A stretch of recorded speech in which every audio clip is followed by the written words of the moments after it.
ونصلي على رسوله الكريم أما بعد فقد قال الله سبحانه وتعالى في القرآن المجيد وفي كلامه القديم أعوذ بالله من الشيطان الرجيم بفضل بسم الله الرحمن الرحيم إن الله لا يغير ما بقوم حتى يغيروا ما بأنفسهم صدق الله العظيم. எல்லா புகழும் அல்லாஹ் சுப்ஹானஹு வ தஆலா ஒருவனுக்கே உரித்தாகுக. அவனின் சலாத்தும் சலாமும் பெருமானா ஸல்லல்லாஹு அலைஹி வஸல்லம் அவர்களின் மீதும் அனைத்து நல்லோர்களின் மீதும் நம் அனைவரின் மீதும் என்றென்றும் நிறைவாக உண்டாவதாக. அல்லாஹ்வின் அரும்பெரும் கிருபையினால் ஒரு சிறப்பான நிகழ்ச்சியில் அல்லாஹ் நம்மை எல்லாம் ஒன்று கூட்டி இங்கு அமர வைத்திருக்கின்றான். அல்ஹம்துலில்லாஹ். பெண்களுக்கான ஒரு குடும்பவியல் வழிகாட்டி நிகழ்ச்சியை கேளம்பாக்கம் ஐக்கிய ஜமாத்தின் சார்பாக இம்மாதம் நடத்த திட்டமிடப்பட்டது. அல்ஹம்துலில்லாஹ். அந்த வகையில் இன்றைய நாள் அதற்குரிய ஒரு முதற்கட்டமாக கேளம்பாக்கம் ஐக்கிய ஜமாத்தினுடைய ஒரு முன்னேற்ற திட்டங்களினுடைய ஆரம்ப ஒரு படிமமாக ஆரம்ப வடிவமாக இந்நிகழ்ச்சி கருதப்படுகின்றது.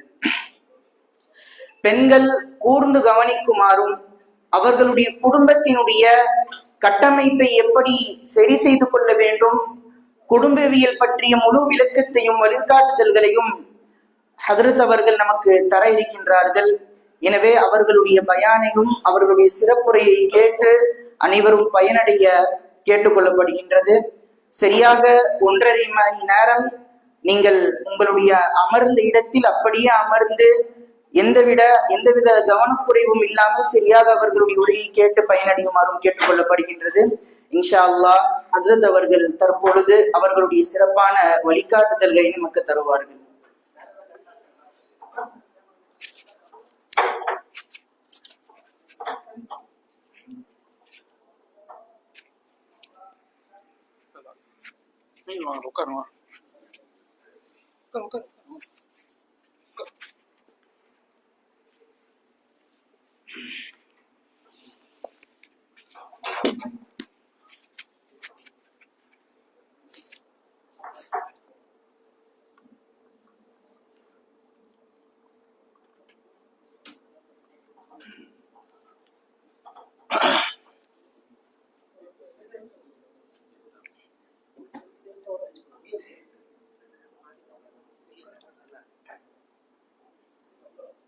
சைடில் வைக்கட்டுமா?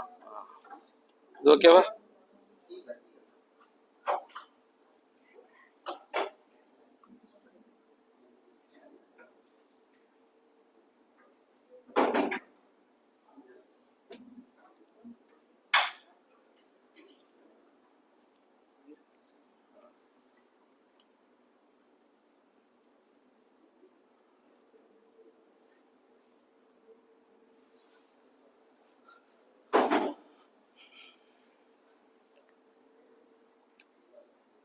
بسم الله الرحمن الرحيم.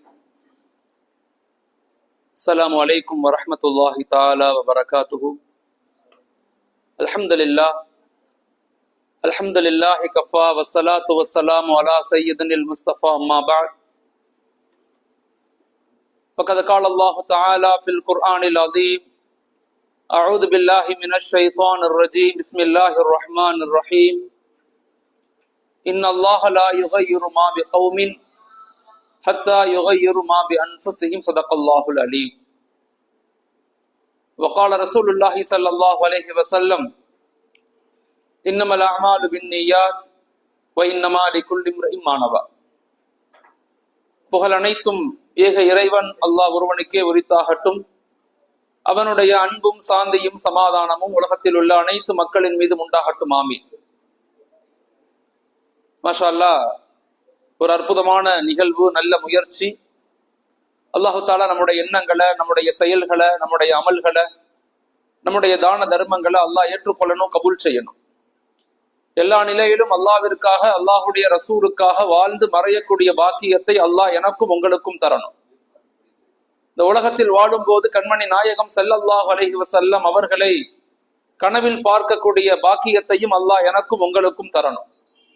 இந்த உலகத்தை விட்டு பிரியும் போது அஷ்ஹது அல்லா இலாஹ இல்லல்லாஹ் வஅஷ்ஹது அன்ன முஹம்மதன் அப்துஹு வ ரசூலுஹு என்ற திருக்கலிமாவோடு மரணிக்கக்கூடிய பாக்கியத்தையும் அல்லாஹ் எனக்கும் உங்களுக்கும் நம்முடைய வருங்கால சந்ததிகளுக்கும் நம்முடைய நஸ்ல்களுக்கும் அல்லாஹ் ஆக்கி அருளணும்.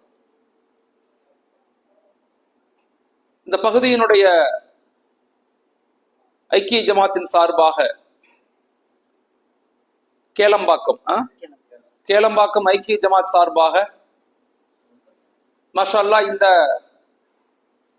மிக முக்கியமான ஒரு கூட்டமாக பெண்களுடைய வளர்ச்சி, ஒரு குடும்பவியல் மேம்பாடு கட்டமைப்பை எப்படி இருக்கணும், நம்முடைய குடும்பங்களை எப்படி ஒரு வலிமையான கட்டமைப்பாக குடும்பமாக மாற்றணும் அப்படிங்கிறதன் அடிப்படையில இந்த பகுதியினுடைய மஸ்ஜிதுகள் எல்லாம் இணைந்து மிகச்சிறப்பான முறையில இந்த நிகழ்வை நடத்தி இருப்பது ஒரு பாராட்டத்தக்க விஷயம்.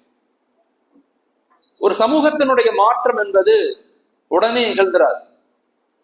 இன்னைக்கு எல்லாருமே உம்மத்தை பத்தி, சமூகத்தை பத்தி, சமுதாயத்தை பத்தி எல்லாருமே கவலைப்படுறோம். இங்க யாரும் கவலைப்படாம இல்லை. எல்லா நிலை மக்களுமே ஒரு சாதாரண ஒரு செருப்பு தைக்கிற முஸ்லிமாக இருக்கட்டும், இல்ல ஒரு ஜட்ஜாக இருக்கக்கூடிய ஒரு முஸ்லிமாக இருக்கட்டும், எல்லாத்துக்குமே சமுதாயத்தை பத்தி உண்டான ஒரு கவலை இருக்கத்தான் செய்யுது. அதை எப்படி சரி செய்யலாம், நம்முடைய சமூகத்தை கல்வியில, பொருளாதாரத்துல, சமூக நிலையில, குடும்பவியல் மேம்பாட்டுல, இப்படி எல்லா நிலைகள்லையுமே ஒரு வளர்ச்சியின் பாதையில கொண்டு போய் சேர்க்கணும் அப்படிங்கிறதுல எல்லாருமே அதை பத்தி யோசிக்கிறோம், ஃபீல் பண்றோம், அதற்காக நிறைய முயற்சிகள் செய்யறோம். மாஷா அல்லாஹ். ஆனா இது உடனே நிகழ்ந்துருமா அப்படின்னா நிகழாது. ஒரு சமூக மாற்றம் என்பது குறைஞ்சது 10 வருஷமாகும், அதிகபட்சம் 33 வருஷம் வரைக்கும் தொடர்ந்து பயணித்தால் மட்டும்தான் ஒரு சமூக எழுச்சிய, ஒரு சமூக கட்டமைப்பை நம்மளால உருவாக்க முடியும். ஒரு சமுதாயத்தினுடைய உருவாக்கத்துல மிக முக்கியமான ஒரு பகுதி அப்படிங்கிறது குடும்பங்கள் தான். குடும்பங்களை நம்ம எந்த அளவுக்கு மேம்படுத்தி கண்காணிச்சு சரியான வழிகாட்டுதல் கொடுத்து உருவாக்குறோமோ, ஒரு குடும்பங்களுடைய மேம்பாடு தான் ஒரு மஹல்லாவுடைய மேம்பாடு. பல மஹல்லாக்களுடைய மேம்பாடு தான் ஒரு ஊரினுடைய மேம்பாடு. ஒரு ஊரினுடைய மேம்பாடு தான் ஒரு சமூகத்தினுடைய, ஒரு நாட்டினுடைய மேம்பாடு, வளர்ச்சி. சோ நம்முடைய வளர்ச்சி என்பது எங்க இருந்து ஸ்டார்ட் ஆகணும் அப்படின்னா நம்முடைய குடும்பங்கள்ல இருந்து ஸ்டார்ட் ஆகணும், நம்முடைய வீடுகள்ல இருந்து அது உருவாக்கப்படணும். சோ அப்படிப்பட்ட ஒரு சமூக கட்டமைப்பு உருவாகணும் அப்படின்னா ஒரு குடும்பம் அடிப்படையாக எந்த மனநிலைகள்ல அந்த குடும்பம் உருவாக்கப்படணும், ஒரு குடும்பவியல் மேம்பாட்டினுடைய அடிப்படையான நிகழ்வு, அடிப்படையான வளர்ச்சி எதை மையப்படுத்தி இருக்கணும் அப்படிங்கிறத நம்ம எல்லாருமே தெரிஞ்சுக்கணும். குறிப்பாக பெண்கள் தான் ஒரு சமூகத்தினுடைய அச்சாணிகள். ஒரு பெண்ணுடைய, ஒரு சமுதாயத்தினுடைய வளர்ச்சியில பெண்களுடைய பங்களிப்பு ஆண்களுடைய பங்களிப்பை விட மிக முக்கியமானது. என்னதான் ஆண்கள் எவ்வளவு நேரம் பள்ளிவாசல்ல உட்கார்ந்து பயான்கள் கேட்டு எவ்வளவு முயற்சிகள் செய்தாலும் என்னுடைய பிள்ளைங்களையும் உங்களுடைய பிள்ளைங்களையும் நேர்மையாக, ஈமானிய உணர்வுள்ள, ஒரு சமுதாய சிந்தனை உள்ள ஒரு சமூகமாக உருவாக்குறது யாருன்னா அது நம்முடைய பெண் தாய்க்குலங்கள், நம்முடைய தாய்மார்கள், பெண்கள் தான். அவர்கள் எந்த மனநிலைகள்ல நீங்க உருவாகணும், உங்க குடும்பங்களை என்ன எப்படி டெவலப் பண்ணி நீங்க கொண்டு வரணும் அப்படிங்கிறத நீங்க தெரிஞ்சுக்கணும். முதலாவதாக ஒரு குடும்ப கட்டமைப்புல மிக முக்கியமான ஒரு பகுதி, இஸ்லாமிய குடும்பவியலுடைய மிக முக்கியமான பகுதிங்கிறது, நம்ம குடும்பங்கள் ஈமானிய உணர்வுள்ள குடும்பங்களாக இருக்கிறாங்களா அப்படிங்கிறத ஒரு பெண் எப்பயுமே அதை பத்தி யோசிச்சுக்கிட்டே இருக்கணும். அந்த குடும்பத்துல உள்ள எல்லாத்தையும் ஈமானிய உணர்வு உள்ளவர்களாக, தொழுகையில ஈடுபாடு உள்ளவர்களாக, குர்ஆனுடைய தொடர்பு உள்ளவர்களாக அந்த குடும்பத்தை உருவாக்குறதுக்கு முயற்சி செய்யணும். அப்பதான் ஒரு வலிமையான சமூகத்தை கட்டமைக்க முடியும். ஈமானிய உணர்வு இல்லாம நீங்க எவ்வளவு பெரிய பொருளாதாரம், கல்வி, சமூக நிலையை நீங்க கொடுத்தாலுமே நிச்சயமாக அது ஒரு நேர்மையான, நல்ல ஒரு சிறந்த சமூகமாக, குடும்பமாக மாற்ற முடியாது. அதனால பெண் சமூகம் ஒரு விஷயத்த ரொம்ப நம்ம ஆழமா விளங்கிக்கணும். நாம நம்முடைய குடும்பத்தை நல்ல கட்டமைப்போடு உருவாக்கணும்னா முதலாவதாக நீங்க செய்ய வேண்டிய மிக முக்கியமான ஒரு பகுதிங்கிறது வீட்டுல உள்ள எல்லாத்தையும் ஈமானிய உணர்வுள்ளவர்களாக நீங்க உருவாக்கணும். அதுதான் முதல் பகுதி. அதற்காக ஒவ்வொரு தாய்மார்களும் நம்ம முதல்ல ஈமானிய உணர்வுள்ளவர்களாக மாறணும். நம்முடைய தொழுகை, நம்முடைய இபாதத், நம்முடைய அதிகாலை எழுந்திருத்தல், நம்முடைய குர்ஆன், நம்முடைய ஏழை எளிய மக்களுக்கு உதவி செய்தல், இது போன்ற நிகழ்வுகள்ல வீடுகள்ல பெண்கள் விளங்கிக்கிட்டாங்க அப்படின்னு சொன்னா மாஷா அல்லாஹ் குடும்பத்துல உள்ள ஏனைய மக்களை, கணவரை, குழந்தைகளை, வீட்டுல உள்ள பெரியவங்களை எல்லாத்தையும் சரியான முறையில உருவாக்குறதுக்கு ஒரு பெண்ணுடைய மிகப்பெரிய கண்ணியம் எங்க இருக்குன்னா, அந்த பெண் எப்ப அவங்கள அல்லாஹோடு ஈமானிய உணர்வுகளோடு இணைச்சு கொள்றாங்களோ அப்பதான் அந்த குடும்பம் சரியான நல்ல குடும்பமாக கட்டமைக்க முடியும். ஈமானிய கட்டமைப்பு தான் மிக முக்கியமான ஒரு பகுதி. நம்முடைய முன்னோர்கள்லாம், நம்முடைய முன் சென்ற மக்கள் ஒரு 20-30 வருஷத்துக்கு முன்னாடி எல்லாம் பார்த்தோம்னா, சுபுகு தொழுதுட்டு வெளியில எங்கேயாவது போனோம்னா ஆண்கள் போவாங்க. ஒவ்வொரு வீடுகள்ல இருந்து குர்ஆனுடைய சத்தம் கேட்கும். ஒவ்வொரு வீடுகள்ல இருந்து குர்ஆன் ஓதக்கூடிய சத்தம் வெளியே கேட்கும், ரோடுகள்ல கேட்கும். அப்படிப்பட்ட பெண்கள் அதிகாலை எழக்கூடிய பெண்களாக இருப்பாங்க. ஈமானிய கட்டமைப்புல மிக முக்கியமான பகுதி நம்முடைய இபாதத், நம்முடைய குர்ஆன். அதை எந்த அளவுக்கு நம்ம குடும்பங்கள்ல பேணுறோம்? நம்ம குடும்பங்களுடைய பல ப்ராப்ளத்துக்கு, பல பிரச்சனைகளுக்கு, பல மன அழுத்தங்களுக்கு உண்டான அடிப்படை காரணம் அங்க ஈமானிய தொடர்புகளுடைய, இஸ்லாத்தினுடைய தொடர்புகளுடைய பற்றாக்குறைதான் நம்ம குடும்பங்களுடைய ப்ராப்ளத்துக்கு மிக முக்கியமான காரணம். ஒரு ஆண் ஒரு பெண்ணை எப்ப கண்ணியப்படுத்துவாங்க, ஒரு ஆண் ஒரு பெண்ணை எப்ப நல்ல நேசிக்கக்கூடியவங்களாக மாறுவாங்கன்னா, எப்ப மாறுவாங்கன்னு சொன்னா, அந்த ஆண் அந்த பெண், வீட்டுல உள்ள பெண் என்ன செய்யணும்னா ஆண்களுக்கு முன்னாடி தொழக்கூடியவங்களாக மாறணும். அந்த ஆண்களுக்கு முன்னாடி இபாதத் செய்யக்கூடிய பெண்களாக மாறணும். அந்த குழந்தைகளுக்கு முன்னாடி குர்ஆன் ஓதக்கூடியவங்களாக மாறணும். எப்ப ஒரு பெண் வீடுகள்ல அப்படிப்பட்ட ஒரு நிலையை ஏற்படுத்துறாங்களோ அந்த ஆண்கள் அந்த பெண்ணின் மீது கண்ணியம் செலுத்துவாங்க. அல்லாஹ் இயற்கையிலேயே அந்த பெண்களை பார்க்கும் போது ஒரு கண்ணியத்தை கொடுத்துருவான். யார் அல்லாஹ்வுக்கு கட்டுப்படுறாங்களோ, தாய்மார்கள் நீங்க நல்லா விளக்கிக்கணும். என்னுடைய புள்ள என் பேச்சை கேட்க மாட்டேங்குது, என் வீட்டுக்காரர் என் பேச்சை கேட்க மாட்டேங்கிறாரு, நான் சொன்னா புரிஞ்சுக்க மாட்டேங்கிறாங்க, அடிக்கடி வீடுகள்ல சண்டை வருது, என்ன சொன்னாலும் பிரச்சனையாக மாறுது அப்படின்னு பல குடும்பங்களுடைய ப்ராப்ளத்துக்கு காரணம் என்னன்னா, ஒரு தாய், ஒரு பெண் தன்னுடைய வாழ்க்கையில இஸ்லாமிய தொடர்புகளை, தொழுகை, இபாதத்து, குர்ஆனுடைய விஷயங்கள்ல கவனம் செலுத்தும் போது வீட்டுல உள்ள எல்லாருமே அவங்களை கண்ணியப்படுத்துவாங்க. அவங்க மீது அல்லாஹு தாலா ஒரு பயம் கலந்த மரியாதையை கொடுத்துருவான். எவ்வளவு பெரிய, எங்க வீட்டுலாம் எங்க அம்மா காலைல தொழுகைக்கு எழுப்புறதே எங்களுக்கு பெரிய ஒரு சந்தோஷமா இருக்கும், ஆச்சரியமா இருக்கும். நாங்க அவங்க மீது கண்ணியம் வைக்கிறதுக்கு காரணமே அவங்களோட இபாதத்து தான். எப்ப ஒரு தாய் வீடுகள்ல அந்த ஈமானிய உணர்வுகளை சுமந்தக்கூடியவங்களாக, துவாக்கள் செய்யக்கூடியவங்களாக, குழந்தைகளுக்கு முன்னாடி தொழக்கூடியவங்களாக எப்ப ஒரு பெண்கள் மாறுறாங்களோ வீட்டுல ஒரு பெரும் சமூக மாற்றம், வீட்டுல மிகப்பெரிய பரக்கத்து உண்டாகும். நான் வாழ்க்கையில உணர்ந்து உங்களுக்கு சொல்றேன்.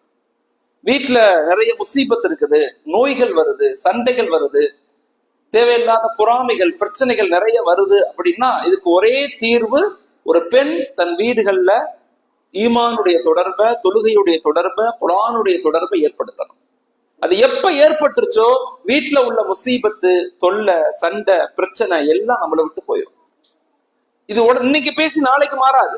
ஆனா நீங்க வாழ்க்கையில அதை அமல்படுத்தணும். வாழ்க்கையில அமல்படுத்தணும். தஹஜ்ஜத்துக்கு முக்கியத்துவம் கொடுக்கிறது, குர்ஆன் ஷரீஃப் அதிகமா ஓதுறது, மகரிபுக்கு பிறகு சூரத்துல் வாக்கியா ஓதுறது, இஸ்லாம் சொல்லக்கூடிய ஒவ்வொன்றும் நல்லா தெரிஞ்சுக்குங்க. தாய்மார்களுக்கு நான் சொல்லிக் கொள்றேன், இஸ்லாமிய மார்க்கம் என்பது எப்பயுமே ஆண்களை உயர்வானவர்களாகவோ அல்லது பெண்களை தாழ்ந்தவர்களாகவோ, இல்ல பெண்களை உயர்வானவர்களாகவோ ஆண்கள் தாழ்ந்தவர்களாகவோ இஸ்லாம் சொல்லவே இல்லை. ஹுன்ன லிபாசு வௌத்து லிபாசு லஹுன்ன. மிக முக்கியமான விஷயம். ஒரு மனிதனுடைய வாழ்வியல்ல 3 மிக முக்கிய தேவைகள் இருக்குது. உண்ண உணவு, இருக்க இடம், உடுத்த உடை. இது 3 தான் ஒரு தனி மனிதனுடைய வாழ்க்கையினுடைய அடிப்படை. இது ஒரு மனிதனுக்கு கிடைத்தே தீரணும். உண்ண உணவு இருக்கணும், உடுத்த உடை இருக்கணும், இருக்க இடம் இருக்கணும். இது 3 தான் ஒரு மனிதனுடைய அடிப்படை தேவை. ஆனா எந்த இடத்துலயும் குர்ஆன்ல அல்லாஹ் ஒரு ஆண் பெண்ணுக்கு உணவாகவோ ஒரு பெண் ஆணுக்கு உணவாகவோ இருக்கணும்னு சொல்லல. மாறாக ஒரு பெண் ஆணுக்கு இடமாகவோ இருக்கும் இடமாகவோ, ஒரு பெண் ஆண் ஒரு பெண்ணுக்கு இருக்கும் இடமாகவோ இருக்கணும்னு சொல்லல. அல்லாஹ் ரொம்ப அழகா சொல்லுவான், ஒரு ஆண் ஒரு ஆணுடைய உடையாக பெண்ணும், ஒரு பெண்ணுடைய ஆடையாக ஆணும் இருக்கணும். ஹுன்ன லிபாஸ் வௌத்து லிபாசு லஹுன்ன. அப்படின்னா இமாம்கள் அது என்ன சொல்றாங்க அப்படின்னா, குடும்பவியல் வாழ்க்கையில மிக முக்கியமான பகுதி ஈமானிய தொடர்புக்கு அடுத்து 2வது பகுதி கணவன் மனைவியினுடைய உறவு முறைகள். கணவன் மனைவி உறவு முறைகள் எப்படி இருக்கணும்னா, ஒரு பெண் ஆணுக்கு கண்ணியமா ஒரு ஆடை மூலமாக 3 விஷயங்கள் நமக்கு கிடைக்கும். ஒரு ஆடையை உடுத்துறதுனால நமக்கு 3 கிடைக்கும். ஒன்று கண்ணியம் கிடைக்கும், 2வது அவங்களுடைய மறைவிடங்களை மறைக்கக்கூடிய தன்மை கிடைக்கும், 3வது சமூகத்துல ஒரு அந்தஸ்து கிடைக்கும். இது மூணும் தான் ஒரு ஆடை உடுத்துறதுனால ஏற்படக்கூடிய நன்மைகள். இப்ப இமாம்கள் நமக்கு என்ன சொல்லி கொடுக்குறாங்க, குடும்பங்கள்ல 2வதாக முக்கியத்துவம் கொடுக்கிறது. முதல்ல ஈமானிய தொடர்பு, அல்லாஹுடைய கனெக்ஷன்ஸ், குர்ஆனுடைய கனெக்ஷன்ஸ். 2வது கணவன் மனைவி உறவு முறைகளை பேணுதலாக நம்ம இருக்கணும். அதுல குறிப்பாக ஒரு பெண்ணுடைய கண்ணியமாக ஒரு ஆண் இருக்கணும், ஒரு பெண்ணுடைய அந்தஸ்தாக ஒரு ஆண் இருக்கணும், ஒரு பெண்ணுடைய அவங்களுடைய குற்றங்களை அவங்களுடைய குறைகளை மறைக்கக்கூடிய ஆணாக இருக்கணும். அதே போல ஒரு பெண் ஒரு ஆணுடைய அந்தஸ்தாக இருக்கணும், கண்ணியமாக இருக்கணும், அவனுடைய குறைகளை மறைக்கக்கூடியவங்களாக இருக்கணும். இது 3ம் தான் மிக முக்கியமான பகுதி. அதன் அடிப்படையில 2வதாக ஒரு குடும்பங்கள்ல பேண வேண்டிய மிக முக்கியமான ஒரு விஷயம் என்னன்னா, கணவன் மனைவி உறவு முறைகள். கணவன் மனைவி உறவு முறைகள்ல நம்ம எப்படி நம்முடைய வாழ்க்கையை வச்சுக்கணும். இன்னைக்கு எல்லா குடும்பங்கள்லையும் கிட்டத்தட்ட ஆய்வுகள் சொல்லுது 60% குடும்பங்கள்ல டிஸ்பியூட் இருக்கு, பிரச்சனைகள் இருக்குன்னு சொல்லுது. ஒரு கணவன் மனைவியினுடைய வாழ்க்கை முறை ரொம்ப ரொம்ப பலகீனமாக இன்னைக்கு இருக்குதுன்னு சொல்லுது. அதை நம்ம நம்முடைய குடும்பங்கள்ல நம்முடைய குழந்தைகளை, நம்முடைய ஜெனரேஷனை வலிமையாக, மிகப்பெரிய ஆளுமைகளாக, மிகப்பெரிய இலக்குள்ளவர்களாக உருவாக்கணும்னா ஒரு பெற்றோர்களுடைய தொடர்பு, அவர்களுடைய வாழ்க்கை முறைதான் ஒரு குழந்தையினுடைய வாழ்க்கையினுடைய அடிப்படை. அப்ப நம்முடைய கணவன் மனைவி உறவு முறைகள் எப்படி இருக்குது, ஒரு கணவனுடைய கடமை என்ன, ஒரு மனைவியினுடைய கடமை என்ன. ஆண்களுக்கும் உரிமைகள் இருக்குது, கடமைகள் இருக்கு, பொறுப்புகள் இருக்கு. அதே போல பெண்களுக்கும் உரிமைகள் இருக்குது, கடமைகள் இருக்குது, பொறுப்புகள் இருக்குது. ஒரு ஆண் ஒரு பெண்ணை எப்படி கண்ணியப்படுத்தணும், ஒரு பெண் ஆணை எப்படி கண்ணியப்படுத்தணும். அடிப்படையில வீடுகள்ல ஒரு 4 விஷயங்கள் நம்ம 2 பேருமே பேணிக்கணும், ஆண்களும் சரி பெண்களும் சரி. குடும்பத்துல இருக்கும்போது குறிப்பாக அடுத்த ஒரு சமுதாயத்தை நம்ம உருவாக்கும் போது நம்மளை பார்த்துதான் குழந்தைகள் உருவாகுவாங்க, மறந்துடக்கூடாது. அவங்க நம்ம சொல்றத காது கொடுத்து கேட்க மாட்டாங்க, நம்ம செய்யறத பார்த்துக்கிட்டே இருப்பாங்க. They don't listen your words, they are absorbing you அப்படின்னு சொல்றாங்க. குழந்தைகள் நம்முடைய வார்த்தைகளை கேட்பதை விட நம்முடைய நடத்தைகளை, நம்முடைய அகலாக்குகளை, நம்முடைய நடவடிக்கைகளை அப்சர்வ் பண்ணக்கூடியவங்களாக இருக்கிறாங்க. அப்ப நாம குழந்தைகள்கிட்ட எப்படி நடந்துக்கணும், குழந்தைகள்கிட்ட எப்படி உருவாக்கணுங்கிறதுக்கு முன்பதாக 2வது பகுதி, மிக முக்கியமான ஒரு பகுதி, கணவன் மனைவி உறவு முறைகள். 4 விஷயங்களை வாழ்க்கையில பேணிக்குங்க கணவன் மனைவி உறவு முறைகள்ல. ஒன்று, அன்பாக பேசுங்க, வார்த்தைகளை கண்ணியமாக பயன்படுத்துங்க. குறைகள் இருக்கத்தான் செய்யும். ஒரு மனைவியிடத்துல 100 குறை இருக்கும், ஏதாவது ஒரு நன்மை இருக்கும். அந்த ஒரு நன்மைக்காக அவர்களோடு சேர்ந்து வாழணும் அப்படிங்கிற உணர்வுகளை எடுத்துட்டு வாங்க. அதே போலதான் ஒரு பெண் கணவரிடத்துல 100 குறை இருக்கும். எங்க வீட்டுக்கார்ட்ட 100 குறை இருக்குன்னு வச்சுக்கோங்க, அதுல ஏதாவது ஒரு நன்மை இருக்கும். அந்த ஒரு நன்மைக்காக அவரோட நான் சந்தோஷமாக நிம்மதியாக வாழ்ந்து என் குழந்தைகளை நான் உருவாக்கணும். எப்பயுமே எல்லா மனிதர்களும் நல்லவர்கள் தான். சில நேரங்கள்ல சூழ்நிலைகள் இல்ல ஒரு ஆசைகளின் காரணமாக மனிதன் தவறு செய்வானே தவிர இயற்கையில் மனிதன் தவறானவன் கிடையாது. முதல்ல ஒரு பெண் ஒரு ஆண் குடும்பங்கள்ல வாழும்போது அன்பான வார்த்தைகளை வெளிப்படுத்துங்க. குழந்தைகளுக்கு முன்பதாக அடிக்கடி புகழ்ந்து கொள்ளுங்க, அடிக்கடி சந்தோஷப்படுத்துங்க, அடிக்கடி நல்ல நல்ல கருத்துக்களை பகிர்ந்து கொள்ளுங்க, பாசிட்டிவான வார்த்தைகளை பேசுங்க. ஒரு மனைவியுடைய ட்ரெஸ்ஸை பார்த்து நல்லா இருக்குன்னு சொல்லுங்க, ஒரு கணவருடைய ட்ரெஸ்ஸை பார்த்து நல்லா இருக்குன்னு சொல்லுங்க. அன்பான வார்த்தைகளை கொண்டுதான் நெக்ஸ்ட் ஜெனரேஷன் சரியாக உருவாக முடியும். ஆனா இன்னைக்கு நம்முடைய வாழ்க்கை முறையில அப்படி இருக்குதா? இன்னைக்கு சோசியல் மீடியாவுடைய தாக்கத்தின் காரணமாக எல்லாரும், மிக முக்கியமாக ஆய்வுகள் சொல்லுது, எல்லாரும் சுய சுதந்திரத்தை விரும்புறோம். எல்லாரும் சுயமா இருக்கணும், சுதந்திரமா இருக்கணும், என்னை யாரும் டிஸ்டர்ப் பண்ணாது. கேள்வி கேட்கறத யாரும் விரும்புறதில்லை. இது ஏன் இப்படி செய்றீங்க, இது இப்படி செய் அப்படின்னு சொன்னா ஒரு மனைவி கோச்சுக்கிறாங்க, ஒரு பெண் கோச்சுக்கிறாங்க.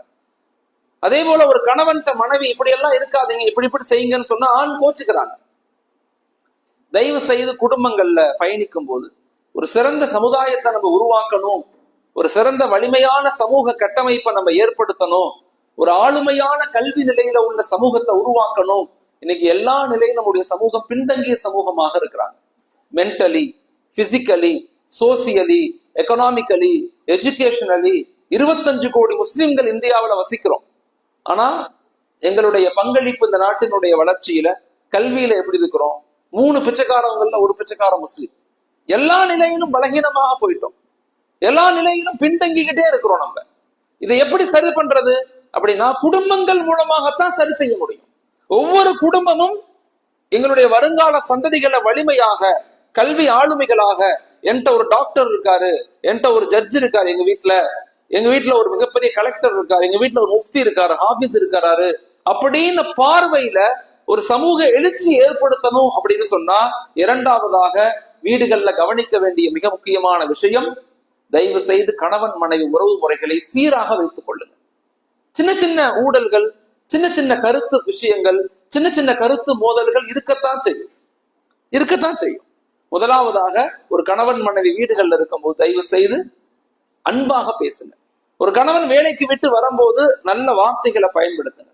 ஒரு மனைவி கஷ்டப்படும் போது, நோயாளிகளாக இருக்கும் போது, அவங்களுடைய மன சிரமத்துக்கு ஆளாகும் போது நல்ல வார்த்தைகளோடு பேசுங்க அவங்கள்ட்ட. ஒரு பெண் அதை எதிர்பார்க்கிறாங்க. ஒரு பெண் ஒரு ஆணிடத்திலிருந்து எதிர்பார்க்கிறது கேரி, பாதுகாப்பு. என்னை கவனிச்சுக்கணும், என்னை புகழணும், என்னை சந்தோஷப்படுத்தணும் ஒரு பெண் விரும்புவாங்க.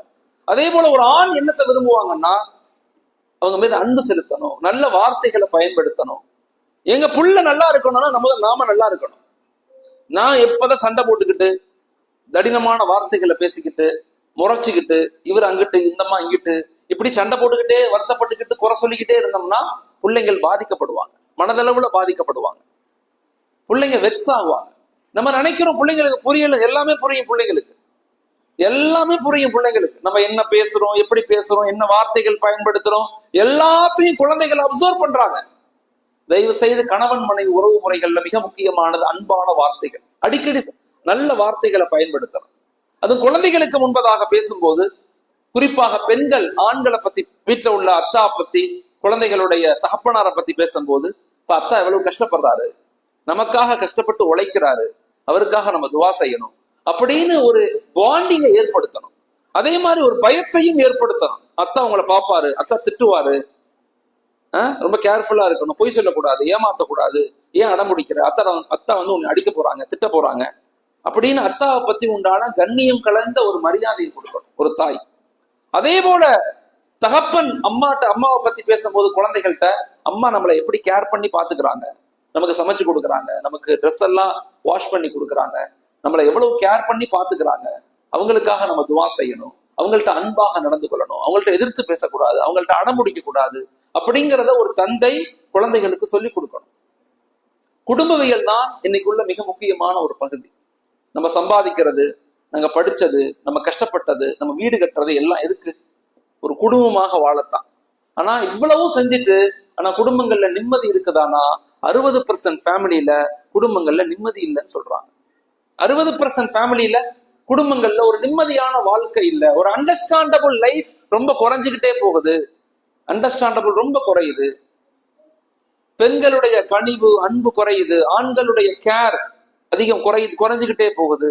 அப்ப குடும்பத்தினுடைய மிக முக்கியமான பகுதியாக ஒரு கணவன் மனைவி பேண வேண்டியது அன்பான வார்த்தைகள், ஆதரவான வார்த்தைகள், நல்ல வார்த்தைகள், பாசிட்டிவான வார்த்தைகள். இதை வந்து குடும்பங்கள்ல ரொம்ப முக்கியமான ஒரு பகுதி. ரெண்டாவது அக்செப்டன்ஸ். ரெண்டாவது என்ன? ஒரு கணவன் மனைவி உறவு முறைகள்ல மிக முக்கியமான ஒரு பகுதி, நம்ம குழந்தைகளை சரியா உருவாக்கணும்னா அக்செப்ட். ஒரு கணவனை வந்து கல்யாணம் முடிஞ்சிருச்சு, ஒரு பெண்ணுக்கும் ஆணுக்கும் கல்யாணம் முடிஞ்ச பிறகு ரெண்டு பேரையும் ஏற்றுக்கொள்ளக்கூடிய தன்மைகளை ரெண்டு பேரும் பழகணும்.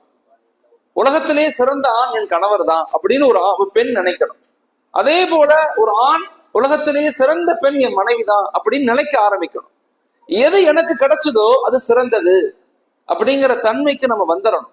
ஆனா இன்னைக்கு பல இடங்கள்ல பிரச்சனை என்னன்னா, கிடைக்காத ஒண்ணு நினைச்சு, இல்லாத ஒண்ணு நினைச்சு வருத்தப்பட்டு, நான் அப்படி போயிருப்பேன், நான் இப்படி போயிருப்பேன், நான் இங்க பொண்ணு பார்த்திருப்பேன், நான் அங்க மாப்பிளை பார்த்திருப்பேன். எத்தனை வருஷம் கழிச்சு? 10 வருஷம் கழிச்சு, 15 வருஷம் கழிச்சு கல்யாணம் ஆகி 3 புள்ள பெற்றுருவாங்க.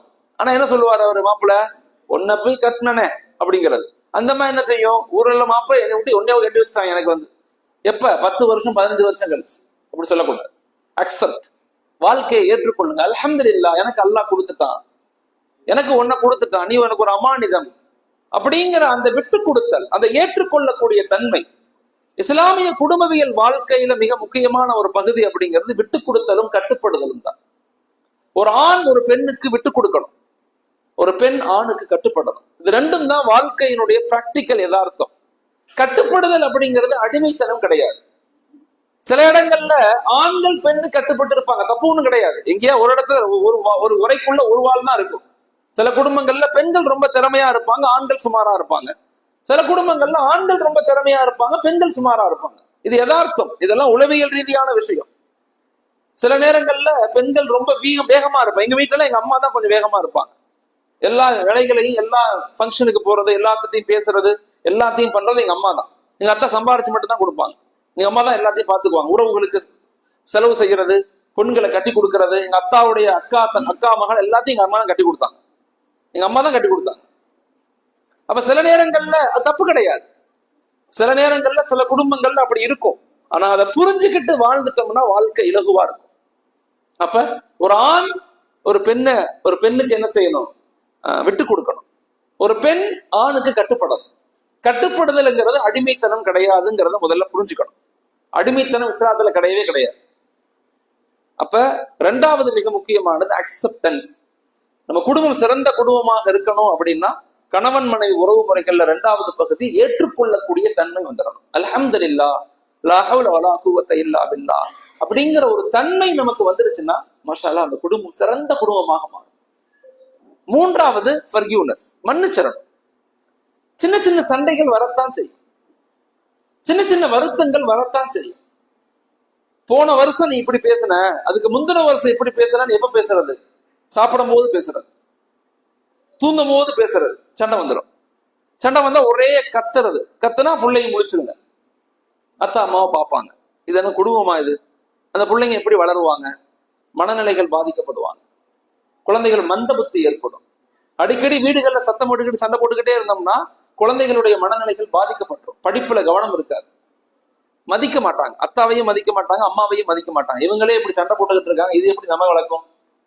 இவங்க எப்படி நம்மளை வளர்ப்பாங்கன்னு நினைச்சுக்குவாங்க. நம்ம நினைக்கிறோம் புரியாதுன்னு சொல்லி. இல்ல, ஒரு குழந்தை பிறந்த 6 மாசத்துல இருந்து 6 வயசுக்குள்ள இந்த குழந்தைகளுடைய நியூரான்ஸ், மனிதனுடைய மூளையில உள்ள நியூரான்ஸ்ங்கிற பகுதி அதிகமா வேலை செய்யும். அதனாலதான் 5இல் விளையாதது 50இல் விளையாதுன்னு சொல்லுவாங்க. சிறு குழந்தைகள்ல நாம எப்படி குடும்பங்கள்ல இருக்கிறோங்கிறத ரொம்ப கேர்ஃபுல்லா இருக்கணும். அதனால ஃபர்கிவ்னஸ் குடும்பவியல் வாழ்க்கையில மிக முக்கியமான விஷயம் என்னன்னா மன்னிக்கக்கூடிய தன்மை. குறிப்பாக கணவன் மனைவிக்குள்ள மன்னிப்போம், மறப்போம். மன்னிக்கணும், அதை மறந்துடவும் செய்யணும். முந்தின வருஷம் உங்க அம்மா அப்படி சொன்னாங்க, 5 வருஷத்துக்கு முன்னாடி உங்க அத்தா என்னை இப்படி சொன்னாரு அப்படின்னு ஆரம்பிச்சு பேசணும்னா அந்த குடும்பத்தினுடைய வாழ்க்கை கசந்து போயிடும். இருக்கத்தான் செய்யும் சண்டைகள், சின்ன சின்ன வருத்தங்கள், சின்ன சின்ன வார்த்தைகள்லாம் இருக்கத்தான் செய்யும். அதை நினைச்சுக்கிட்டே இருக்க முடியாது. அது காலத்தினுடைய போக்கில அப்படியே மறந்துட்டு போயிடணும். மறக்கணும், அவங்களுக்காக துவா செய்யணும். அதான் இஸ்லாமிய மார்க்கம். இஸ்லாமிய மார்க்கத்தினுடைய கட்டமைப்பே என்னன்னா கண்டிக்கிறதல்ல, அதிகமா அவங்களை தண்டிக்கிறதல்ல, பழிவாங்கிறதல்ல. மாறாக என்ன செய்யணும்? சில நேரங்கள்ல தவறுகளை மன்னிச்சிடணும், அவங்களுக்காக துவா செய்யணும். மூணாவது கணவன் மனைவி உறவு முறைகள்ல மிக முக்கியமான விஷயம் என்னன்னா மன்னித்தல். மன்னிக்கக்கூடிய தன்மையை வச்சுக்கணும். சில நேரங்கள்ல என் மகள் என்கிட்ட கேட்பாங்க, அம்மா சில நேரங்கள்ல வேகமா பேசினா நீங்க அமைதியா இருக்கீங்களே. அப்படித்தான் இருக்கணும். பெண் அதிகமா பேசும்போது ஆண் அமைதியாயிரணும். ஆண் வேகமா பேசும்போது பெண் அமைதியாயிரணும். இந்த ஸ்ட்ராட்டஜிக்கல் தெரியாததுனாலதான் இது என் மனைவி. ஒரு கணவன்கிட்ட மனைவி தோத்து போகிறது தப்பே கிடையாது. முதல்ல அதை புரிஞ்சுக்கங்க. அது என் மனைவி. என் மனைவிட்டு நான் தோத்து போறது எனக்கு என்ன கேவலம் இருக்குது? ஒரு கேவலமும் இல்லை. அதே போல ஒரு மனைவி கணவன்கிட்ட தோத்து போறதுல என்ன ஈகோ? இந்த ஈகோ தான் நம்மளை எல்லா நிலையிலும் அழிக்கக்கூடியது. ஷைத்தான் நம்மள மோசமான ஒரு செகண்ட்ல தவறான சிந்திச்சு தவறான முடிவெடுத்து வாழ்க்கை முழுக்க நினைச்சு வருத்தப்படக்கூடிய எத்தனையோ மக்களை நான் பாக்குறேன். சில கவுன்சிலிங் கிட்ட வர்றாங்க, ஆண்கள் பெண்கள் கவுன்சிலிங்க்கு வருவாங்க. அப்ப ஒரு ஆண் சொன்னாரு, மௌலானா மிகப்பெரிய தவறு செஞ்சுட்டேனா, என்னுடைய மனைவியை நான் அவசரப்பட்டு தலாக் விட்டுட்டேன், அவசரப்பட்டு நான் விவாகரத்து பண்ணிட்டேன், டிவோர்ஸ் பண்ணிட்டேன். இப்ப என்னுடைய வாழ்க்கையில ஒவ்வொரு நாளும் நான் அழுகிறேன். 2ஆம் கல்யாணம் பண்ணிட்டு அந்த 2வது பொண்ணு மனைவி, என்னுடைய முதல் மனைவி எந்த அளவுக்கு பெட்டர் தென் அப்படின்னா 100% பெட்டர். அவ்வளவு கோவப்பட்டேன். இப்ப நான் வாழ்க்கையில அடிமை மாதிரி வாழ்றேன். என்னால எந்த முடிவும் எடுக்க முடியல. என்னுடைய குழந்தைகளுடைய வாழ்க்கை வீணா போச்சு, என் வாழ்க்கை எல்லாம் வீணா போச்சு. அப்ப ஒரு செகண்ட்ல எடுக்கக்கூடிய முடிவு நம்முடைய வாழ்க்கைய ரொம்ப கேவலமாக, ரொம்ப மோசமானதாக, ரொம்ப பெரிய கஷ்டத்துக்கு உள்ளதாக ஆக்கிடும். அதனால சில குற்றங்கள் இருக்கத்தான் செய்யும் வாழ்க்கையில. சின்ன இந்த பாதிப்புகள் ஷரியத்துக்கு மாறாக, ஷரியத்துக்கு மோசமாக, ஹராமான வழியில இல்லாத வரைக்கும் அதை மன்னிச்சுக்கிட்டே இருங்க, அதை ஏற்றுக்கொண்டே இருங்க. சின்ன வார்த்தைகள் ஏற்றுக்கொள்ளுங்க. அதனால மூணாவது மன்னிக்கக்கூடிய தன்மை. ஒரு ஆணை பெண் மன்னிச்சிடணும், ஒரு பெண்ணை ஆண் மன்னிச்சிடணும். நாலாவது அவங்களுக்காக துவா செய்யும். எத்தனை பேர் நாங்க கணவருக்காக பேர் சொல்லி துவா செய்யறோம்? பெண்கள் நீங்க யோசிச்சு பாருங்க. எத்தனை பெண்கள் வந்திருக்கிற பெண்கள் நீங்க உங்களுடைய கணவருடைய பேர் சொல்லி, யா அல்லாஹ் இவருக்கு நல்ல இபாதத்தை கொடு, நல்ல ஹிதாயத்தை கொடு, உடல் வலிமையை கொடு, நோய் இல்லாத வாழ்க்கையை கொடு, எங்க போனாலும் இவருக்கு பாதுகாப்பை கொடு அப்படின்னு எத்தனை பேர் கணவருடைய பேர் சொல்லி துவா செய்யறோம்? அதே மாதிரி வந்திருக்கிற இங்க ஆண்கள் நீங்க சொல்லுங்க, எத்தனை பேர் உங்க மனைவியுடைய பேர் சொல்லி துவா செய்றீங்க? செய்யறோமா? இல்ல. மனைவிக்காக துவா செய்யறோமா? முதல்ல யோசிச்சு பாருங்க. நமக்காக துவா செய்யறோமா? செய்யணும். மனைவியுடைய பேர் சொல்லி அல்லாஹ்ட்ட கேட்கணும். சுன்னத்தான வழிமுறை. எப்போ உங்க மனைவியுடைய பேர் சொல்லி நீங்க துவா செய்ய பழகிட்டீங்களோ, மனைவியிடத்துல ஒரு மாற்றம் ஏற்படும். மனைவியிடத்துல ஒரு அன்பு கலந்த நட்பு ஏற்படும். உங்களை ஆதரிக்க ஆரம்பிப்பாங்க, உங்கள்ட்ட அன்பாக பேச ஆரம்பிப்பாங்க. மனிதர்கள்ட்ட தான் புலம்புறோம், என் பொண்டாட்டி சரியில்லை, என் புள்ள சரியில்லை, என் வியாபாரம் சரியில்லை, இப்படின்னு மனிதர்கள்ட்ட புலம்புறமே தவிர என்னைக்காவது அல்லாஹ்ட்ட புலம்புறோமா? மனைவியுடைய பேர் சொல்லி, குழந்தையுடைய பேர் சொல்லி, அல்லாஹ் என் குழந்தைக்கு ஹிதாயத்தை கொடு, அல்லாஹ் என் மனைவிக்கு ஹிதாயத்தை கொடு, நல்ல சிந்தனைகளை கொடு, நல்ல அன்பான வாழ்க்கையை கொடு அப்படின்னு கேட்கிறோமானா கேட்கறது இல்லை. அப்ப இந்த 4 நிலைகளை வச்சுதான் ஒரு குடும்பத்தினுடைய மிக முக்கியமான பகுதி கணவன் மனைவி உறவு முறைகள். அதை ரொம்ப கேர்ஃபுல்லா வச்சுக்கணும். குழந்தைகள் நல்லா இருக்கணும்னா முதல்ல நாம நல்லவர்களாக இருக்கணும். என் புள்ள நல்லா இருக்கணும் தான் எல்லாரும் ஆசைப்படுறோம். எல்லா பேரண்ட்டும், எல்லா கணவர் மனைவியும் என் புள்ள நல்ல பிள்ளையா வரணும், நல்லா படிக்கணும், நல்ல அந்தஸ்துல இருக்கணும், நோய் நொடி இல்லாம இருக்கணும், நிறைய சம்பாதிக்கணும்னு ஆசைப்படுறமே தவிர நாம நல்லவங்களாக இருந்தோமா, என் கணவன் மனைவி உறவு முறைகள் சரியாக இருந்துச்சா, நாங்க கணவர் அன்பு செலுத்தி, கணவர் மனைவியின் மீது அன்பு செலுத்தி, குழந்தைகளுக்கு ஒரு முன்மாதிரியான பெற்றோர்களாக நம்ம வாழ்ந்தோமா அப்படிங்கிறத வச்சுதான் நம்ம பிள்ளைங்களுடைய வாழ்க்கை தீர்மானிக்கப்படும். ரொம்ப ரொம்ப பலகீனமாக இருக்கு இஸ்லாமிய குடும்பங்கள்ல. எதுக்கெடுத்தாலும் சண்டை, எதுக்கெடுத்தாலும் கோபம், எதுக்கெடுத்தாலும் குறைகளை வெளிப்படுத்துறோம். அமைதி, நிதானம், பொறுமை, விட்டு கொடுத்தல், கட்டுப்படுதல் அப்படிங்கிற எதுவுமே நம்மள்ட்ட குறைஞ்சு போச்சு. நான் பெண்களுக்கு சொல்றேன், வந்த பெண்களுக்கு நான் சில விஷயங்களை ஆய்வுகள் மூலமாக சில முக்கியமான விஷயங்களை படிக்கும்போது ரொம்ப ஆச்சரியமா இருக்கும். குறிப்பாக இங்க வந்திருக்கிற பெண்கள் எல்லாருமே ஒரு கணவன் ஒரு பெண்ணிட்ட இப்படி நடந்துக்கன்னு சொல்றா கேட்கறது இல்லை. எந்த மனைவியும் கேட்கறது இல்லை. எந்த மனைவியுமே கணவர் போய் இப்படி நடந்துக்கப்பா, இப்படி செய்ப்பான்னா கேட்க மாட்டாங்க. அதே ஒரு பெண் இன்னொரு பெண்ணிட்ட நல்ல முறையில இது இப்படி செய், இது இப்படி செய் அப்படின்னு சொல்லிட்டா பெண்கள் கேட்டுக்குவாங்க. இது இயற்கை. அதனால இங்க வந்திருக்கிற தாய்மார்களுக்கு சொல்றேன், உங்க கூட இருக்கக்கூடிய நட்புகள், உங்க பெண் நண்பர்கள், உங்க உறவுகள், சொந்த பந்தங்கள், அவங்களுக்கு நீங்க பேசும்போது நல்ல அட்வைஸ் பண்ணி பேசுங்க. இப்ப நான் உங்கள்ட்ட எதெல்லாம் இங்க பேசுறனோ அதெல்லாம் பேசுங்க. நேத்து ஒரு டாக்டர் மீட் பண்ணேன். அவர்கிட்ட பேசிக்கிட்டு இருக்கும் யதார்த்தமா நான் கேட்டேன், இந்த குழந்தைங்க எதிர்த்து பேசுறாங்களே அதுக்கு நம்ம என்ன செய்யணும்? ஏன் எதிர்த்து பேசுறாங்க குழந்தைகள்? தாயிட்ட தான் அதிகமா எதிர்த்து பேசுவாங்க. தந்தையை விட தாயிட்ட கொஞ்சம் வேகமா எதிர்த்து பேசுவாங்க பிள்ளைங்க. இப்ப நான் கேட்டேன், எதுக்கு எதிர்த்து பேசுறாங்க? அந்த அம்மா அழகா சொல்லுச்சு, மௌலானா குழந்தைகளுக்கு அந்த பெண்கள் நேரம் கொடுக்காம இருந்திருப்பாங்க. எந்த தாய் தன் குழந்தைகளுக்கு நேரம் கொடுக்குறாங்களோ, அரவணைக்கிறாங்களோ, அன்பு செலுத்துறாங்களோ, கொஞ்ச நேரம் பக்கத்துல உட்காடுறாங்களோ, அந்த குழந்தைகள் அந்த தாயையும் சரி தந்தையும் சரி நேசிக்கக்கூடியவங்களாக மாறுறாங்க. நாங்க அவசர கால உலகத்துல ஓடிக்கிட்டே இருக்கிறோம். வேலைக்கு போற பெண்கள் இன்னைக்கு அதிகமா இருக்காங்க, ஜாபுக்கு போற பெண்களும் இருக்கிறாங்க. காலைல வேகமா எந்திரிக்க முடியுது, வேகமா சாப்பிடுறோம், வேகமா கொடுக்குறோம். பிள்ளைங்க சாப்பிட்டாங்களா சாப்பிடலையான்னு கவனிக்க முடியல, அந்தமா போயிருது. இவர் இங்கிட்டு போயிடுறாரு. நைட்டு வீட்டுக்கு வந்தா 5 மணி 6 மணிக்கு வீட்டுக்கு வந்தா களைப்பாயிடுறாங்க, அப்படியே டயர்டாயிருது. வந்தோடனே திரும்பி சமைக்கணுங்கிற வேகம், கோவம் வருது. நான் மட்டும் சமைக்கணுமா அப்படிங்கிற ஒரு வருத்தம் வேற பெண்களுக்கு ஏற்படுது. அங்க கணவருக்கும் மனைவிக்கும் சண்டை வருது. கடையில வாங்கி சாப்பிடலாங்கிற எண்ணம் ஏற்படுது. இது மாதிரி பலதரப்பட்ட விஷயங்கள் குடும்பங்கள்ல ஏற்படுது. எவ்வளவு கஷ்டங்கள் இருந்தாலும் தயவு செய்து குழந்தைகளுக்கு கொடுக்கக்கூடிய நேரங்களை தாய் தகப்பன் கொடுத்தே தீரணும். கொடுக்கலன்னா அந்த குழந்தைகள் சீரான பலமான நல்ல குழந்தைகளாக, ஒழுக்கமுள்ள குழந்தைகளாக உருவாக்க முடியாது. குழந்தைகளுக்கு தயவு செய்து நேரம் கொடுங்க. இரண்டாவது, சிறந்த குழந்தைகளை உருவாக்கணும்னா தாய் தகப்பன் ஒழுக்கம் உள்ளவர்களாக, நேர்மையானவர்களாக தன் வாழ்க்கையை அமைச்சுக்கணும். அது மிக முக்கியமான ஒரு பகுதி. அந்த நேர்மை உள்ளவர்களாக வாழ்க்கையை அமைச்சுக்கும் போதுதான் அந்த குழந்தைகளுடைய வாழ்க்கை சிறந்த வாழ்க்கையாக மாறும். ஒலா தசிறு வாசரத்தம் விசிற உஹ்ரா, ஒலா தசிறு வாசரத்தம் விசிற உஹ்ரா. யாருடைய சுமையை யாரும் சுமக்க முடியாது. நல்லா தெரிஞ்சுக்கங்க. ஏன் பாவத்தை நான் தான் சுமக்கணும், எங்க அத்தா சுமக்க மாட்டார். ஏன் பாவத்தை நான் தான் சுமக்கணும், என் மகன் சுமக்க மாட்டான். அதே மாதிரி ஏன் நன்மைக்கு உண்டான முழுமையான கூலி எனக்குத்தான் கொடுக்கப்படும். இன்னல்லாஹ லா யுதீஉ அஜ்ரல் முஹ்ஸினீன். யாருடைய கூலியை அல்லாஹ் எதையும் புடிச்சுக்க மாட்டான். ஆனா ஒண்ணு புரிஞ்சுக்கங்க, நாங்க பண்ணக்கூடிய தப்பினுடைய பாதிப்பு எனக்கு தான் வரும், தண்டனைகள் எனக்கு தான். ஆனா அதனுடைய விளைவுகள் என் பிள்ளைகளை சேர்ந்துடும். ரொம்ப கேர்ஃபுல்லா இருக்கணும். அதனால சிறந்த சமுதாயத்தை குழந்தைகளை உருவாக்கணும், சிறந்த நல்ல குழந்தைகளை உருவாக்கணும்னா ஒரு தாய் தகப்பனுடைய பேணுதல் மிக முக்கியமானது, ஒழுக்கம் மிக முக்கியமானது, சுய கட்டுப்பாடு மிக முக்கியமானது. நான் ஒருத்தவனுடைய வாழ்க்கையினுடைய பாதிப்புக்கு நான் காரணமாயிட்டேன்.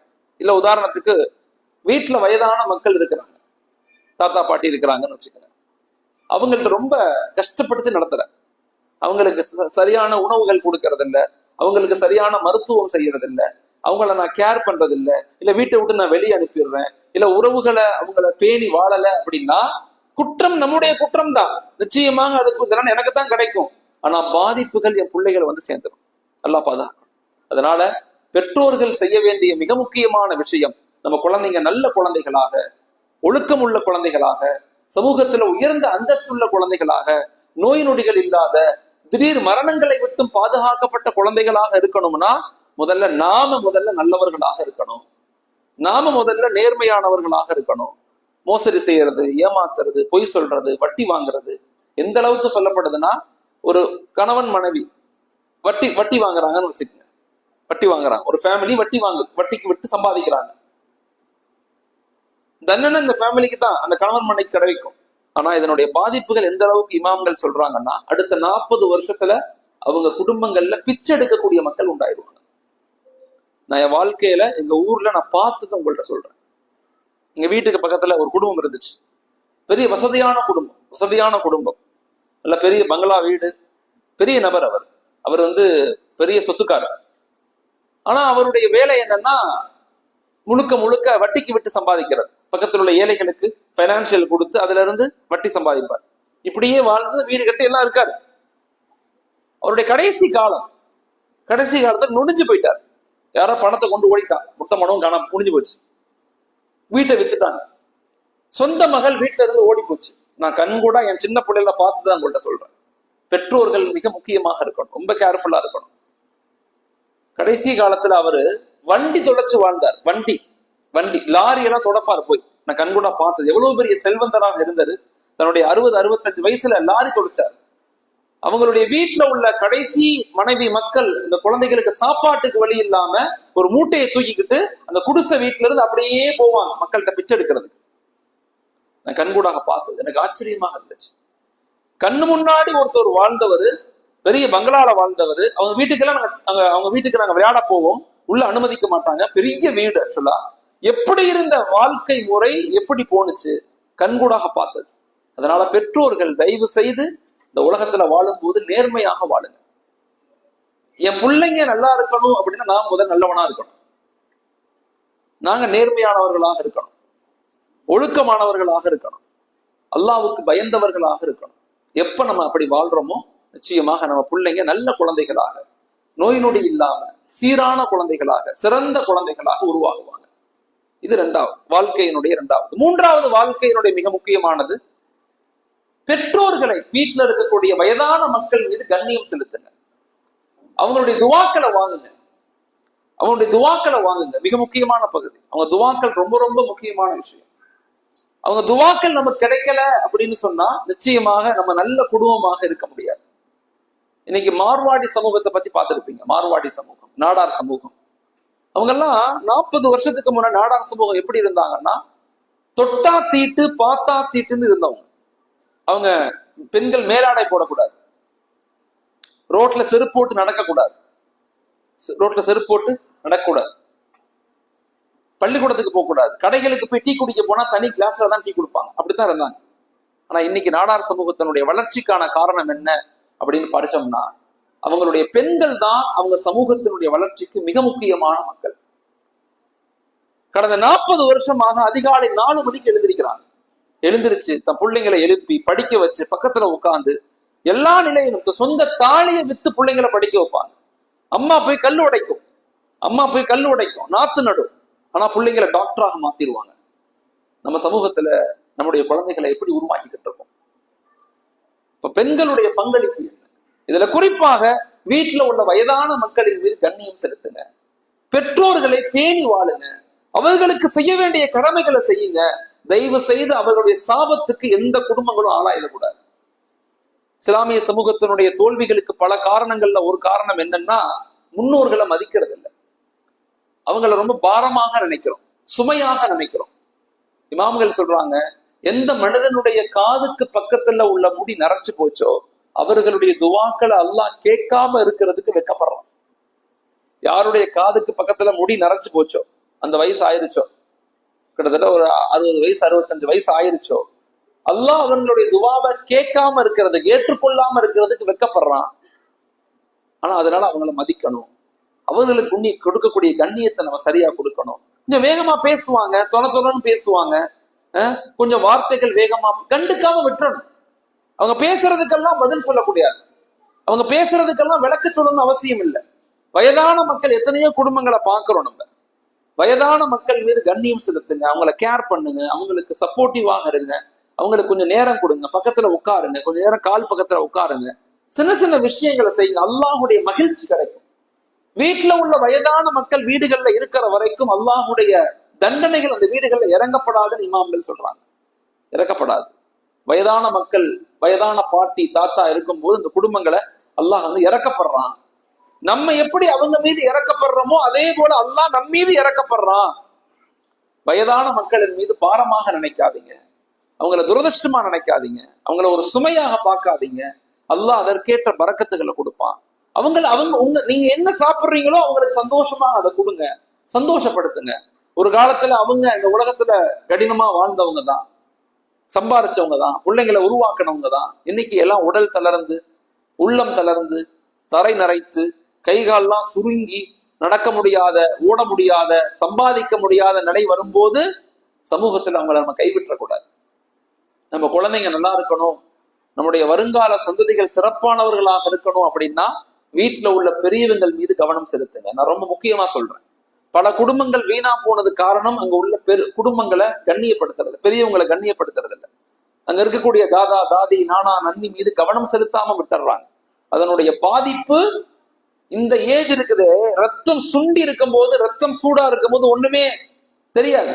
அது சுண்டி சுருங்கி கீழே போகும்போதுதான் வாழ்க்கையினுடைய யதார்த்தம் புரியும்.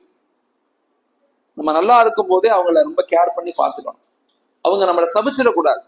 என்ன ஒரு மருமக இது, என்ன ஒரு மருமையன், என்ன இவன் மயன், எனக்கு ஒண்ணுமே செய்ய மாட்டேங்கிறான், என்னை கவனிக்கவே மாட்டேங்கிறான், என்னை கேர் பண்ணவே மாட்டேங்கிறான், எனக்கு எதுவுமே கொடுக்க மாட்டேங்கிறான் அப்படின்னு ஒரு அத்தா ஒரு அம்மா மனம் வெந்து நொந்து வெளிப்படுத்தினாங்கன்னா நாமும் பாதிக்கப்படுவோம், நம்முடைய பிள்ளைங்களும் சேர்ந்து பாதிக்கப்படுவாங்க. இதை பத்தி எல்லாம் பேசுறதுக்கு இங்க யாருமே இல்லை. இப்ப அவங்களெல்லாம் பாரமா நினைக்கக்கூடிய சமூகமாக நாங்க மாறிக்கொண்டிருக்கிறோம். அப்படி விட்டுறக்கூடாது. தயவு செய்து குடும்பங்களுடைய 3வது மிக முக்கியமான பகுதி, பெற்றோர்களை ரொம்ப கவனமாக பாதுகாத்துக் கொள்ளுங்க. அவங்களுக்கு தேவையான விஷயங்களை எவ்வளவு முடியுமோ அதை செய்யுங்க. எவ்வளவு அவங்களுக்கு சிகிச்சைகளுக்கு, அவங்களுக்கு தேவையான மருத்துவம், அவங்களுக்கு தேவையான உணவுகளை கொடுங்க. பெரியவங்களும் அவங்களை ஏற்றுக்கொண்டு வாழ்ந்துக்கங்க, அட்ஜஸ்ட் பண்ணிக்கங்க. சின்ன பிள்ளைங்க கண்டுக்காம இருப்பாங்க, சில நேரங்கள்ல சந்தோஷமா இருப்பாங்க, சில நேரங்கள்ல வெளியே போவாங்க. அதை சாதாரணமாக வாழ்க்கையை வாழ்ந்துக்கணும். அவங்கள குறை சொல்லி குற்றம் சொல்லி திட்டிக்கிட்டே இருந்தோம்னா அவங்க என்ன செய்வாங்க, நம்மளை விட்டு தூரமாய் போயிடுவாங்க, பக்கத்துல வரமாட்டாங்க. அதனால இதை அண்டர்ஸ்டாண்ட் பண்ணுங்க. 3வது. 4வது, உறவுகளை பேணி வாழுங்க. 4வது குடும்பங்களுடைய மிக முக்கியமான பகுதி என்னன்னா, உறவுகளை பேணி வாழணும். உறவுகளை பேணி வாழ்வது இஸ்லாத்தினுடைய ஒரு முக்கியமான பகுதி. எந்த அளவுக்கு நம்ம உறவுகளை பேணுறோமோ எந்த அளவுக்கு உறவுகளுக்கு உதவிகள் செய்யறோமோ, எந்த அளவுக்கு உறவுகள் மீது நம்ம கவனம் செலுத்துறோமோ, அந்த அளவுக்கு நம்முடைய வாழ்க்கையில இமாம்கள் எழுதுறாங்க 10 விதமான நன்மைகள் கிடைக்கும். அதுல ஒண்ணு, அவர்கள் ஏழையாக மாட்டாங்க, வறுமை அவங்கள்ட்ட வராது. 2வது, திடீர் மரணங்கள் ஏற்படாது, மிக மோசமான நோய்கள் அவங்களுக்கு ஏற்படாது, நல்ல பரக்கத்தை அல்லாஹ் கொடுப்பான் அப்படின்னு பல காரணங்கள் சொல்றாங்க. உறவுகள் மீது ரொம்ப கவனமாக இருங்க, அவங்களோட சேர்ந்து வாழ முயற்சி செய்யுங்க. சின்ன சின்ன வருத்தங்கள் வருப்படும், அந்த வருத்தங்கள் இருந்தாலும் மன்னிச்சிருங்க, அவங்களுக்கு உதவி செய்யுங்க. எப்ப அந்த வாழ்க்கையை நம்ம வாழ்றோமோ நம்முடைய பிள்ளைங்க நல்லா இருப்பாங்க, நம்ம பிள்ளைங்க சிறந்த குழந்தைகளாக உருவாகுவாங்க. எனக்கு நல்ல ஞாபகம் இருக்கு, இப்ப நம்முடைய வளர்ச்சிங்கிறது அத்தாமாவுடைய துவா தான். எல்லாத்தினுடைய வளர்ச்சிங்கிறது அத்தாமாவுடைய துவா தான், அவங்களுடைய நற்காரியங்கள் தான், அவங்க தான தர்மங்கள் தான், அவங்களுடைய உறவுகளை பேணி வாழ்ந்ததுதான். அதுதான் நம்ம குழந்தைகள், நம்ம வருங்கால சந்ததிகளுக்கு உண்டான மிக முக்கியமான வளர்ச்சியாக இருக்கும். அதை பத்தி ரொம்ப ஆழமா யோசிக்கணும். சும்மா வெறுமனை படிக்க வச்சுட்டோம், சம்பாரிச்சு கொடுத்துட்டோம், வீடு வாங்கி கொடுத்துட்டோம், கார் வாங்கி கொடுத்துட்டோம், என் பிள்ளை நல்லா இருவான், ஒருபோதும் நல்லாக முடியாது. எவ்வளவுதான் நீங்க கொட்டி கொட்டி படிக்க வச்சாலும், எவ்வளவுதான் நீங்க கொட்டி கொட்டி வீடு காசு பணம் கொடுத்தாலும், அந்த குழந்தை கடைசி காலத்துல சொல்லும், நீ என்னத்தை எனக்கு பண்ண, உனக்கு பிறந்தது நான் வேஸ்ட்னு சொல்லிட்டு போயிடும். எப்ப அந்த குழந்தைகிட்ட அன்பு, பரஸ்பரம் விட்டு கொடுத்தல், அல்லாஹுடைய சிந்தனை, குர்ஆனுடைய தொடர்பு, மஸ்ஜிதுகளுடைய தொடர்பை எப்ப நம்ம குழந்தைகளுக்கு ஏற்படுத்துறோமோ, குறிப்பாக மூத்தவங்க பெரியவங்க உறவுகளுடைய துவாக்கள் எப்ப நம்ம ஏற்படுத்துறோமோ, அந்த குழந்தைங்க சிறந்த குழந்தைகளாக உருவாகுவாங்க. அதை புரிஞ்சுக்கணும். குறிப்பாக இதெல்லாம் யார் செய்ய முடியும்னா ஒரு ஆண் செய்ய முடியாது, இதெல்லாம் செய்யறது ஒரு பெண் தான்.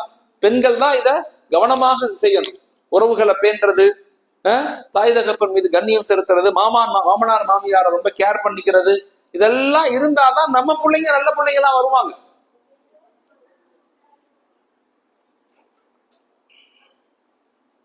திருமணிக்கா சரிங்க புரிஞ்சுக்கணும்.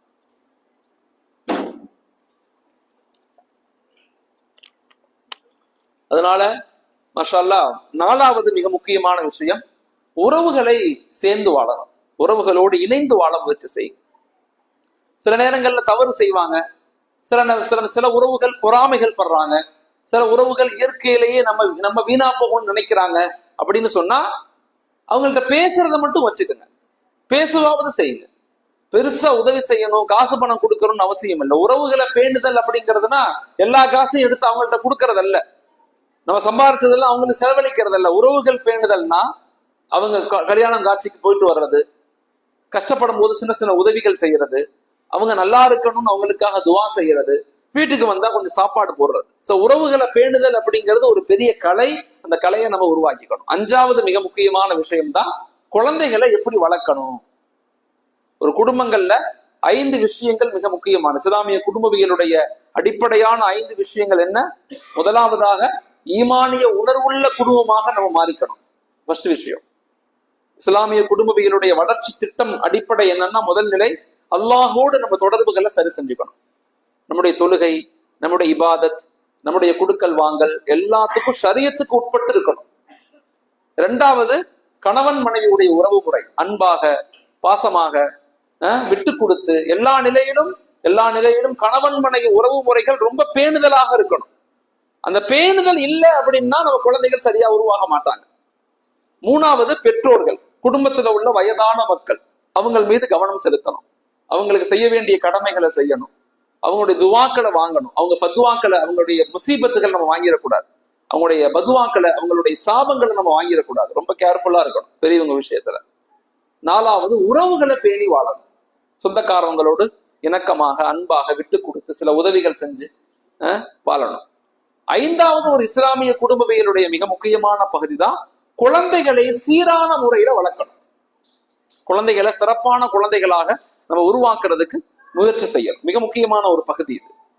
சரி, நம்ம குழந்தைகளை எப்படி வளர்க்கணும் அப்படிங்கிறதுக்கு முன்பதாக நம்ம குழந்தைகள் என்ன ப்ராப்ளத்துல இருக்கிறாங்க, நம்ம குழந்தைகள் என்ன மாதிரி ப்ராப்ளத்தை எதிர்கொள்றாங்க அப்படின்னு தெரிஞ்சுக்கணும். நீங்க இன்னைக்கு சமூகத்துல மிக முக்கியமாக பாதிக்கப்படக்கூடிய ஜெனரேஷன்ங்கிறது இந்த குழந்தை ஜெனரேஷன் தான், குழந்தைகள் தான் மிக முக்கியமா பாதிக்கப்படுறாங்க.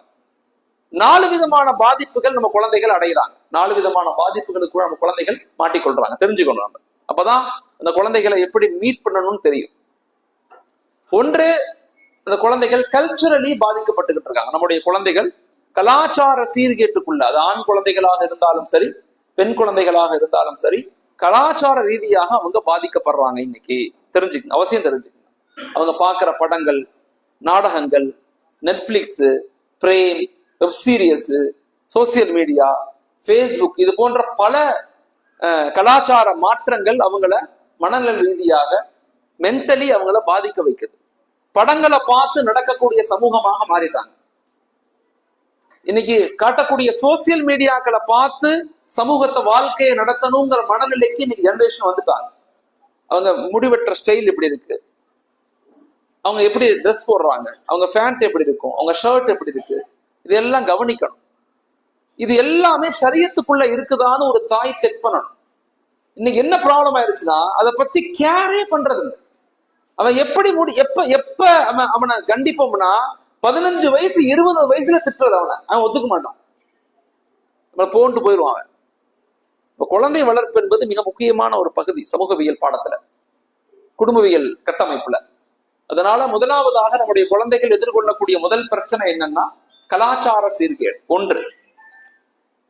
இரண்டாவது ஒழுக்கம் சார்ந்த சீர்கேடு, ஒழுக்கவியல் சார்ந்த சீர்கேடு. அவன் என்ன பாக்குறான், மொபைல்ல என்ன பாக்குறான் நமக்கு தெரியணும், அவன் என்ன யூஸ் பண்றான் தெரியணும், நண்பர்கள் யாரு தெரியணும், நண்பர்கள் எங்க போறாங்க தெரியணும், டீச்சர்ஸ் யாரு தெரியணும், பேக்ல ஸ்கூல் பேக்ல என்ன வச்சிருக்கான் ஒரு பேரண்ட் தெரிஞ்சுக்கணும். இங்க எதை பத்தியுமே யாருமே கேர் பண்றது இல்லை, கவனம் செலுத்துறது இல்லை. ஒரு மனிதன் தவறுக்குள்ள போய் மாட்டி அவன் பாதிப்புக்கு உள்ளாகி அவன் வெளியே வரும்போதுதான் ஒரு பெற்றோர்கள் வருத்தப்படுறாங்க, யோசிக்கிறாங்க. நான் சமீபத்துல ஒரு ஊருக்கு போயிருந்தேன், இஸ்லாமிய ஊர். கிட்டத்தட்ட ஒரு 1000 ஃபேமிலி அந்த மீட்டிங்ல கலந்துக்கிட்டாங்க. நல்ல பெரிய இஸ்லாமிய ஊர் அது. மீட்டிங் முடிஞ்ச பிறகு ஒரு அத்தா என்கிட்ட வந்தார், ஒரு தகப்பனார் வந்தார். வந்து, மௌலானா என் மகனை பாருங்க மௌலானா, கொஞ்ச நாள் அமைதியாவே இருக்கிறான், பேச மாட்டேங்கிறான் அப்படின்னு சொல்றாரு என்கிட்ட. நடந்தது. நான் அவனை கூப்பிட்டு கவுன்சிலிங் பேசுறேன் அவன்கிட்ட. கவுன்சிலிங்னு சொன்னா பேசுறது இல்ல, கேட்கறது. நான் அவன்கிட்ட சில வார்த்தைகளை கேட்கிறேன், அவன் சொல்றான். அப்ப எனக்கு தெரிஞ்சிருச்சு இவன் ஏதோ ட்ரக்ஸ் பயன்படுத்துறான்னு எனக்கு தெரிஞ்சு போச்சு. நான் கேட்டேன், 9வது படிக்கக்கூடிய பையன், 9th படிக்கிற அந்த பையன். நான் கேட்டேன், எங்க வச்சிருக்கிற, எங்க ட்ரக்ஸ் வச்சிருக்கேன்னு கேட்கிறேன். வீட்டுலதான் வச்சிருக்கேங்கிறான். வீட்டுல எங்க இருக்கு, என் பேக்ல இருக்குங்கிறான். இப்ப எடுத்துட்டு வான்னு சொன்னேன். வீட்டுக்கு போய் பேக் எடுத்துட்டு வர்றான். உங்க அத்தா உட்காந்து உங்க அத்தா இங்க உட்காந்து இருக்காரு, நான் இங்க உட்காந்து பேசிக்கிட்டு இருக்கோம். பேக் எடுத்துட்டு வந்தவன் ஜாமெண்ட்ரி பாக்ஸ் திறக்கிறான். ஜாமெண்ட்ரி பாக்ஸ் திறந்தா அதுல ஒரு சின்ன பேனா மாதிரி ஒன்று இருக்கு, பேனா மாதிரி. அதை எடுக்கிறான். இதுதான் அவன் காட்டுறான் என்கிட்ட. நான் சொன்னேன், இதுல என்னடா ட்ரக்ஸ் இருக்குன்னு கேட்கிறேன். ஒரு பேனா, பென்சில் மாதிரி இருக்கு. அவன் ஒண்ணு செய்யறான், மூடியை கழட்டிட்டு இப்படி ஆட்டிட்டு கையில வச்சு குத்திக்கிறான், நறுக்குன்னு குத்துறான். இதுதான் அப்படிதான் போட்டுக்குவேன்னு சொல்றான். இதை அத்தா பார்த்துட்டு அழுதார், பக்கத்துல வந்துட்டார். என்ன ஆச்சு அழுகிறார் அவர். மகன் ட்ரக்ஸ் பயன்படுத்தினா எத்தனை மாசம், 6 மாசம் பயன்படுத்தினா ஒரு தகப்பனுக்கு தெரியல, ஒரு தாய்க்கு தெரியல. அவங்க என்ன நினைச்சுக்கிட்டாங்க, இது ரொம்ப அமைதியா இருக்கான், அமைதியாயிட்டான். அவன் சொல்றான், இந்த போட்டோன்னு நான் உலகத்துல இருக்க மாட்டேன், வானத்துல பறந்துருவேங்கிறான். அப்படியே வானத்துல பறக்கிற மாதிரி. 9வது படிக்கக்கூடிய பையன், ஸ்கூல் படிக்கக்கூடிய பையன். அப்ப அந்த பையனை கூப்பிட்டு அப்புறம் ரிஹாபிலி சென்டர், ஒரு கவுன்சிலிங் சென்டருக்கு அனுப்பி கவுன்சிலிங் கொடுத்து 1 மாசம் தங்க வச்சு அவங்க அத்தா தேம்பி அழுகிறார். குழந்தைகளை கண்காணிக்கணும். குழந்தைங்க எங்க போறாங்க, யார்கிட்ட பேசுறாங்க, நண்பர்கள் யாரு, பக்கத்து வீட்டுல யார் இருக்கா. குழந்தைகளை வந்து கூப்பிட்டுக்கிட்டே இருக்கணும் ஒரு தாய். அடிக்கடி கூப்பிட்டுக்கிட்டே இருக்கணும் ஒரு தாய். பாத்திமா எங்க இருக்கீங்க வா, பாத்திமா எங்க இருக்கீங்க வா, கூப்பிட்டுக்கிட்டே இருக்கணும் அடிக்கடி. அப்துல்லா எங்க இருக்க. குழந்தைகளுக்கு வீடுகள்ல தனி ரூம் கொடுக்குறோமா, கதவு போடாதீங்க, துணியை மட்டும் போட, கதவு போடாதீங்க. கதவு போடாம ரூம் கொடுங்க. ரூம் கொடுக்காம இருங்க. அப்படி ரூம் கொடுக்கணும் விரும்புறீங்க, வீடு பெரிய வீடா இருக்கு, அல்லாஹ் நிறைய நம்ம கொடுத்துருக்கலாம் அப்படின்னா கொடுங்க, ரூம் கொடுங்க. ஆனா கதவு போடாதீங்க. மொபைல்ல என்ன பாக்குறாங்கன்னு உங்களுக்கு தெரியணும். மொபைல் அடிக்கடி செக் பண்ணுங்க, வாங்கி பாருங்க என்ன பாக்குற, பக்கத்துல உட்காருங்க. இதெல்லாம் ஒரு சட்டமாக செய்யாதீங்க, இதெல்லாம் அரவணைப்புல செய்யணும். சட்டமாக செஞ்சா நம்மளை விட்டு தூரம் ஆயிடுவாங்க. சட்டமாக இல்லை, அரவணைப்பு. தோல் மேல கை. எத்தனை பேர் குழந்தைகளுக்கு முத்தம் கொடுக்குறோம், நம்ம யோசிச்சு பாருங்க. எத்தனை பேர் குழந்தைகளுக்கு முத்தம் கொடுக்குறோம். டெய்லி குழந்தைகளுக்கு முத்தம் கொடுக்கணும். அத்தாக்கள் சில நேரங்கள்ல குழந்தைகளுக்கு ஊட்டி கொடுங்க. குழந்தைகளுக்கு முத்தம் கொடுங்க, பக்கத்துல உட்காருங்க, தோல் மேல கை போடுங்க, சாப்பிடும் போது எல்லாத்தையும் பக்கத்துல செஞ்சு கொடுங்க. நேரம் கொடுங்க. எதையுமே கொடுக்காம என் புள்ள அப்படி வரணும் இப்படி வரணும்னா ஒண்ணுமே நடக்க போறது இல்லை. குழந்தைகள் வளர்ப்பு என்பது மிக முக்கியமானது. குழந்தைகள் இரண்டாவது பாதிக்கப்படுறது ஒழுக்க ரீதியான, அகலாக்கு ரீதியான, சுய கட்டுப்பாடு ரீதியான பெரிய பாதிப்புகள் ஏற்படுது. இன்னைக்கு ஆய்வுகள் தமிழ்நாட்டுல மட்டும் நான் சொல்றேன், கடந்த 6 மாசத்துல மட்டும் 100 குழந்தைகள் தற்கொலை பண்ணிருக்கிறாங்க. தமிழ்நாட்டுல மட்டும் 100 குழந்தைகள் சின்ன சின்ன விஷயத்துக்கெல்லாம் தற்கொலை பண்ணிக்கிறாங்க. எவ்வளவு பெரிய பாதிப்பு சமூகத்துல ஏற்படுத்துது, எவ்வளவு பெரிய மோசமான நிலைகளுக்கு சமூகத்தை தள்ளுது. அப்ப ஒழுக்க ரீதியாக சமூகம் பாதிப்படைகிறாங்க, 2வது குழந்தைகள். 3வது உடலியல் ரீதியாக பாதிப்படைகிறாங்க. உடலியல் அப்படின்னா சத்துள்ள உணவுகள் இன்னைக்கு குழந்தைகளுக்கு கிடைக்கிறதே இல்லைங்களா, நியூட்ரிஷன் குறைபாடு ஏற்படுது. பெண் குழந்தைகள் தண்ணீரே குடிக்க மாட்டேங்கிறாங்க. அதனுடைய விளைவு என்னன்னா, கல்யாணம் முடிச்சு புள்ள வைக்கும் போது அந்த குழந்தைகள் என்ன செய்யறாங்க, ஆபரேஷன் பண்ணி குழந்தையை வெளியெடுக்க வேண்டியது இருக்குங்கிறான். கடந்த 20 வருஷமா அவருடைய ஆய்வு.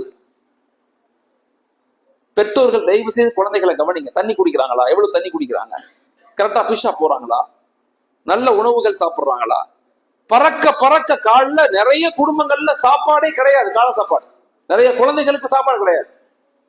1 இட்லி 1.5 இட்லி ஓடுது, பள்ளிக்கூடத்துக்கு ஓடுது. இந்த அம்மாவும் வேலைக்கு போகுது, இவரும் வேலைக்கு போறாரு, பிள்ளையும் ஸ்கூலுக்கு போகுது. என்ன வாழ்க்கை? கொஞ்சம் கேர் பண்ணி சீக்கிரம் எழுந்திருச்சு, ஒரு 4:30 மணி நைட்டு சீக்கிரம் படுத்து, நைட் எத்தனை மணிக்கு படுக்கிறது, 12 மணிக்கு படுக்கிறது நைட்டு. அப்புறம் எப்படி கால் 4-5 மணிக்கு எந்திரிக்க முடியும்? எந்திரிக்க முடியாது. 7:30 மணிக்கு எந்திரிக்கிறது, 8 மணிக்கு எந்திரிச்சு பல்லு விளக்காம இந்த பிள்ளைங்களை அடிச்சு எழுப்பிவிட்டு அது பேனு போய் உட்காந்து யோசிச்சு பாருங்க. குடும்ப வாழ்க்கை இருக்குது, நரக வாழ்க்கையா மாறுது. நமக்கு இங்க சண்டை வரும், கணவன் மனைவி. நானே செய்வேன், அந்த அம்மா கத்தும் கடந்து. மாப்பிள்ளை படுத்து தூங்கிட்டு இருப்பாரு, 7:30 மணிக்கு வெளியே வர மாட்டார் மாப்பிள்ளை. அவர் 8 மணிக்கு தான் எந்திரிப்பாரு, 8:30 மணிக்கு தான் வெளியே வருவார். அந்த அம்மா கத்தும், வெறுப்படையும். அந்த அம்மா ஆண்கள் மீதே வெறுப்படையும். நான் என்ன அடிமையா, உனக்கும் பிள்ளைக்கு ஜோராக்கி போடுறதுக்கு அந்த அம்மா நினைக்க ஆரம்பிக்கும். இப்படி பல குடும்பங்கள்ல என்ன டிசிப்ளின் இல்லாத லைஃப் முறை, வாழ்க்கை டிசிப்ளின், ஒழுக்கம் இல்ல வாழ்க்கையில. எத்தனை மணிக்கு நைட்டு படுக்கணும், எல்லாம் பார்த்துட்டு நைட்டு ஒரே பெட்டு. இந்த அம்மா இங்கிட்ட திரும்பி போன் பார்க்கும், ஒரு படம் முழுக்க பார்த்துட்டு 12 மணிக்கு தூங்கும் இந்த அம்மா. இவரு யூடியூப்ல பார்த்துக்கிட்டே கிட்டத்தட்ட இவரு 12:30 மணிக்கு தூங்குவார். பிராக்டிக்கலா நான் பேசுறேன், யதார்த்தத்தை பேசுறேன். நிறைய குடும்பங்கள்ல இதான் பிரச்சனை. கவுன்சிலிங் வந்துகிட்டே இருக்காங்களே, காரணம் என்ன? டிசிப்ளின் இல்ல, ஒழுக்கம் இல்லாத வாழ்க்கை முறை, நேர்த்தி இல்லாத வாழ்க்கை முறை. நான் வருத்தப்பட்டு சொல்றேன். ஒரு சமுதாயம் எப்படி வளரும் நினைக்கிறோம், ஒருபோதும் வளராது, டெவலப்பே ஆக முடியாது. இன்னொரு 100 வருஷம் ஆனாலும் ஒரு சமூக எழுச்சி ஏற்படாது. என் நண்பருடைய வீட்டுக்கு போயிருந்தேன், உத்தரகாண்ட்ல. அவங்க கிறிஸ்துவ ஃபேமிலி, மாஷா அல்லாஹ், கிறிஸ்துவ ஃபேமிலி, கிறிஸ்துவர்கள், கணவன் மனைவி 2 பேருமே. கிட்டத்தட்ட 2-3 பிள்ளைங்க இருக்கிறாங்க. நான் ஒரு மீட்டிங்காக போயிருந்து அவங்க சந்திக்கக்கூடிய நிலைமை ஏற்பட்டு ஒன்னா படிச்சோம் நாங்க, நானும் என் ஃப்ரெண்டும். அவர் இப்ப அங்க போஸ்டிங்ல இருக்காரு. ஆக்சுவலா அங்க போயிட்டு நைட் அவர் வீட்டுல தங்குறேன். நைட் அவர் வீட்டுல பல இடங்கள்ல இது கிட்டத்தட்ட ஒரு 1000 தடவை நான் மக்கள்கிட்ட பேசியிருப்பேன். எனக்கு ஆச்சரியம், சந்தோஷமா இருந்துச்சு என் நண்பரை பார்க்கும்போது. சரவணகுமார் அவர் பேரு. அங்க போய் 2 பேர் பேசிக்கிட்டு இருக்கோம். மகரிப் நான் தொழுகிறேன், அவங்க வீட்லயே மகரிப் தொழுதுட்டு எனக்காக தனி ரூம். நான் ஒரு இணைப்பு பாருங்க, நான் வந்திருக்கிறேன்னு சொன்ன உடனே எனக்கு புது கைலி புது துண்டெல்லாம் வாங்கி வச்சிருப்பாரு அவர். ஏன்னா பழச நான் பயன்படுத்த மாட்டேன், நீ தொழுவ அதனால உனக்கு புது துண்டு, புது கைலி, புது பெட்ஷீட் எல்லாம் புதுசாவே போட்டிருப்பாங்க. நாங்க போனா ஒரு அன்பான சகோதரர், மாஷா அல்லாஹ் அவர். அப்ப நைட்டு 8 மணி ஆனிச்சு. 7:30 மணிக்கு 7:45 அந்தம்மா அந்த பிள்ளைகளுக்கு சாப்பாடு கொடுக்குது. நான் பாக்குறேன், சாப்பாடு ஊட்டி விடுது, உட்கார சாப்பிட சொல்லுது. டேபிள்ல உட்காடுறாங்க. டேபிள்ல உட்கார்ந்தோடனே எல்லாரும் டேபிளுக்கு வந்துடணும் சாப்பிட்றதுக்கு. டேபிளுக்கு தான் ஒரு இடத்தான் வரணும், நல்லா தெரிஞ்சுக்க. நல்ல நம்ம குடும்பத்தையும் யோசிச்சு பார்த்துட்டே இருங்க. அப்படியே எல்லாரும் ஒரு இடத்துக்கு வந்துடணும். அந்த மாதிரி சமைச்சு வைக்குது. எல்லாரும் சாப்பிட்றாங்க. சாப்பிட்றதுக்கு முன்பதாக அந்த 3 பசங்களும் கையை பிடிச்சிக்கிறோம், அந்த அம்மாவும் கையை பிடிச்சிக்குது. இந்த உணவை யார் கொடுத்தா? நம்ம ஆண்டவர் கொடுத்தாரு. இந்த உணவுக்கு நம்ம நன்றி செலுத்தணுமா? ஆமா, நன்றி செலுத்தணும். இந்த அம்மா சொல்லி கொடுக்குது. என்னமோ அதை பத்தி சொல்றாங்க. சொல்லி முடிச்ச பிறகு கரெக்டா 8 மணிக்கு 8:15 ரூமுக்குள்ள கூட்டி போயிருச்சு. ரூமுக்குள்ள கூட்டி போய் உள்ளுக்குள்ளேயே இருக்கு அந்த அம்மா. நான் சொன்னேன், பிரதர் என்ன உங்க ஒய்ஃப் பிள்ளைகளை கூட்டு ரூம் போயிட்டாங்க, நம்ம சாப்பிடவே இல்லைன்னா கேட்கிறேன். இல்ல அஹமத் வந்துருவாங்க அப்படின்னு சொல்றாரு. ஒரு 1/2 hour கழிச்சு நம்ம வந்துச்சு. வந்தோடனே நாங்க எல்லாம் சாப்பிட ஆரம்பிச்சோம். அப்ப நான் கேட்டேன், என்ன சிஸ்டர் உள்ள கூட்டி போனீங்க? ஆமா, தூங்க வச்சிருவோம். எங்க குடும்பத்தினுடைய மாடல் என்னன்னா, 7:45 நாங்க பிள்ளைங்களுக்கு சாப்பாடு கொடுக்கணும், 8 மணிக்கு உள்ள போய் தூங்க வைக்கணும், 8:15 நான் வெளியே வரணும். ஷெட்யூல் பாருங்க, லைஃபுடைய ஷெட்யூல் பாருங்க. 8:15 அதுக்கப்புறம் நாங்க சாப்பிடுவோம், அதுக்கப்புறம் நாங்க தூங்குவோம். காலை 4 மணிக்கெல்லாம் எந்திரிச்சிடுவோம் நாங்க எல்லாருமே. எந்திரிச்சு என் கணவர் வந்து யோகா பண்ணுவாரு, அவரு சம்திங் பண்ணுவாரு, நான் எந்திரிச்சு டீ எல்லாம் போட்டு கொடுத்து பிள்ளைங்க எழுதி படிக்க ஆரம்பிச்சிருவோம். 4:30 மணிக்கு பிள்ளைங்க படிப்பாங்க, 7:30 வரைக்கும் படிப்பாங்க. படிச்சுட்டு அதுக்கப்புறம் குளிச்சுட்டு ரெடி ஆயிட்டு ஸ்கூலுக்கு போயிடுவாங்க. நம்முடைய குடும்பத்துல எத்தனை மணிக்கு சாப்பாடு கொடுக்குறோம், எத்தனை மணிக்கு நைட்டு தூங்குறோம்? தாய்மார்கள் கொஞ்சம் யோசிச்சு பாருங்க. 10 மணிக்கு, 11 மணிக்கு, 12 மணிக்கு சாப்பிடுறோம். சில நேரங்கள்ல 11 மணிக்கு சாப்பிடுவோம், 10 மணிக்கு சாப்பிடுவோம், 12 மணிக்கு தூங்குவோம். காலை எத்தனை மணிக்கு எந்திரிப்போம்? அதிகாலை எழுவது இந்த சமூகத்தின் மீது ஃபரல். 5 மணிக்கு காலை எழுந்திருக்கிறது நம்ம மீது ஃபரல், கடமை. ஆனா 5 மணிக்கு எந்திரிக்கிறோமா? நம்ம எந்த சமூகத்தின் மீது கடமையே இல்லை, அவங்க எல்லாம் எழுந்திரிக்க ஆரம்பிச்சுட்டாங்க. முதல்ல சொன்ன நாடார் சமூகம் 40 வருஷமா இன்னைக்கு இந்தியாவுல எவ்வளவு பெரிய வலிமையான சமூகமா மாற காரணம் என்ன? அதிகாலை 4 மணிக்கு எழுந்திருக்கக்கூடிய பெண் சமூகமாக அவங்க மாறிட்டாங்க. குழந்தைகள் வளர்ப்பு சும்மா இல்ல. லைஃப் என்பது டிசிப்ளின் வேணும். ஒரு வாழ்க்கை முறைங்கிறது ஒரு கட்டமைப்போடு இருக்கணும், ஒரு இலக்கு இருக்கணும், ஒரு நீண்ட தூர பார்வை இருக்கணும். சமூகத்தை இப்படித்தான் உருவாக்கணுங்கிற எண்ணம் இருக்கணும், வைராகியம் இருக்கணும். இந்த சமூகம் ஏன் இவ்வளவு பின்தங்கி போச்சு? இந்தியாவுல மிகவும் பின்தங்கிய சமூகம், SC ST விட பின்தங்கிய சமூகம், தலித் சகோதர மக்களை விட, மலைவாழ் மக்களை விட பின்தங்கிய சமூகம் இஸ்லாமிய சமூகம். கல்வியில, பொருளாதாரத்துல, சமூக நிலையில, எல்லாத்துலயுமே. ஆனா நம்மள்ட்ட குர்ஆன் இருக்குது, நம்மள்ட்ட நபி இருக்கிறாங்க, நம்மள்ட்ட நபியுடைய வாழ்க்கை முறை இருக்கு, எல்லாமே நம்மள்ட்ட இருக்குது. ஆனா எதையுமே பின்பற்றுறது இல்லை. அவங்கள்ட்ட எதுவுமே இல்லை, ஆனா எல்லாம் பின்பற்றி வாழ்றாங்க. நல்லா யோசிச்சு பாரு. எவ்வளவு பெரிய பலகீனமான சமூகமாக நாங்க மாறிட்டோம், எவ்வளவு பலகீனம். இப்ப நம்முடைய குழந்தைகள் எதிர்கொள்ளக்கூடிய 3வது பிரச்சனை என்னன்னா உடலியல் சார்ந்து, உடல் சத்துக்கள், நியூட்ரிஷன் குறைபாடு. 100 பேத்துல முஸ்லிம்கள், 36 முஸ்லிம்கள் நோயாளிகள் இந்தியாவுல. 100 பேரை கூட்டி வந்து நிப்பாட்டினா 36 பேர் நோயாளி. வீட்டுல டப்பா டப்பாவா மருந்து இருக்கு, டப்பா டப்பாவா. ஒவ்வொருத்தரும் தனித்தனி மருந்து, அம்மாவுக்கு தனி மருந்து, அத்தாவுக்கு தனி மருந்து. நல்லா பாதுகாக்கணும். அப்ப உடலியல் சார்ந்து பழகினோம். குழந்தைகளுக்கு நல்ல உணவுகள், சத்தான உணவுகள், ஆரோக்கியமான உணவுகள் கொடுக்கணும். நைட்டு 12 மணிக்கு கறி சாப்பிடுறான் இல்லையா, பிரியாணி சாப்பிடுறது இல்லையா, யோசிச்சு பாருங்க. ஹார்ட் என்ன? 11 மணி 12 மணிக்கு கறி சாப்பிடுறது, பிரியாணி சாப்பிடுறது விளங்குமா சமூகம்? யோசிச்சு பாருங்க. கொஞ்சமா அதை மாத்திக்கணுமா இல்லையா? நெக்ஸ்ட் ஜெனரேஷனையாவது மாத்தி கொடுக்கணும். கடைகள்ல போனா அதிகமா பர்ச்சேஸ் சாப்பாடு, உணவு, துரித உணவுகள் வாங்குறது இஸ்லாமிய சமூகம். நல்லா பாருங்க, நம்முடைய பசங்களை பாருங்க. ஆண்டியா எல்லா மஹல்லாக்களையும் சொல்றேன். இதை எப்படி சரி செய்ய போறோம்? நான் குறையாக சொல்லல, இதை எப்படி நிறைப்படுத்தணும்னு நான் கேட்கிறேன். சமூகத்தினுடைய யதார்த்தம் உங்களுக்கு தெரியும். இதை எப்படி சரி செய்ய போறோம்? இதை எப்படி மாத்த போறோம்? பெண்கள் மட்டும்தான் மாத்த முடியும். பெண்களுடைய முறையான பயிற்சி முறை, முறையான வாழ்க்கை முறை, முறையான வளர்ப்பு முறை, இதை கொண்டுதான் ஒரு சமூகத்தை மாத்த முடியுமே தவிர ஆண்கள் நாங்க பேசுறதுனால இதை மாறி போறது இல்லை. ஒரு பெண்ணுடைய மடிதான் ஒரு குழந்தையினுடைய முதல் பள்ளிக்கூடம். ஒரு தாயினுடைய மடிதான் ஒரு குழந்தையினுடைய முதல் பள்ளிக்கூடம். வாழ்க்கையில இதெல்லாம் பயான் கிடையாது, இதெல்லாம் வாழ்க்கை முறை, ஐடியோ, கருத்தியல் சார்ந்து நான் உங்களுக்கு சொல்றேன். இதை நாங்க வாழ்க்கையில கொஞ்சமாவது பின்பற்றுவதற்கு முயற்சி செய்யணும். அப்பதான் நல்ல குழந்தைகளை, சீரான குழந்தைகளை, ஒரு ஆரோக்கியமான குழந்தைகளை உருவாக்க முடியும். இல்லைன்னா உருவாக்க முடியாது. பலகீனப்பட்டுருவோம், கஷ்டப்பட ஆரம்பிச்சிருவோம். அதனால 3வது மிக முக்கியமாக நம்முடைய குழந்தைகள் எதிர்கொள்ளக்கூடிய ப்ராப்ளம் என்னன்னா உடலியல் சார்ந்த ப்ராப்ளம். 4வது என்ன ப்ராப்ளம் அப்படின்னு சொன்னா ஸ்ட்ரெஸ், மன அழுத்தம். குழந்தைகளுக்கு ஏற்படுகின்ற 4வது பிரச்சனை என்னன்னா மன அழுத்தங்கள். ஸ்ட்ரெஸ், மன அழுத்தம் இன்னைக்கு குழந்தைகள்கிட்ட அதிகமாகுது. இப்ப அதுக்கு ஒரே தீர்வு என்ன?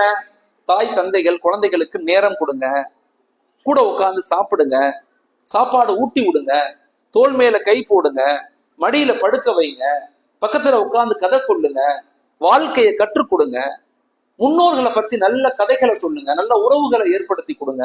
இதெல்லாம் தேவை வாழ்க்கையில.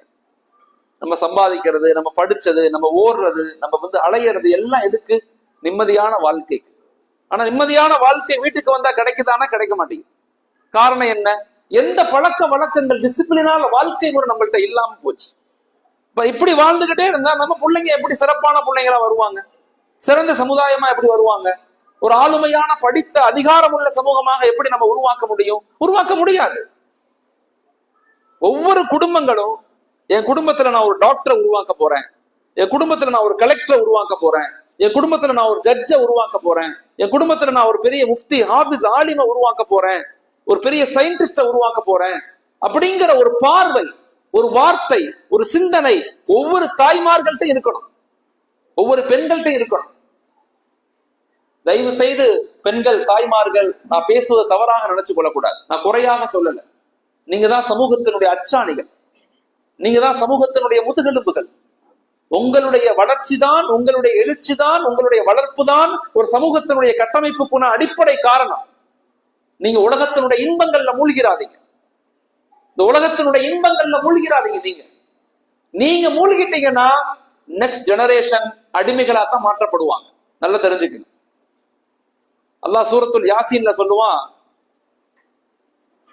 துந்திர கௌமம் மா உந்திர ஆபாவுகும் ஃபஹும் காஃபிலூன்.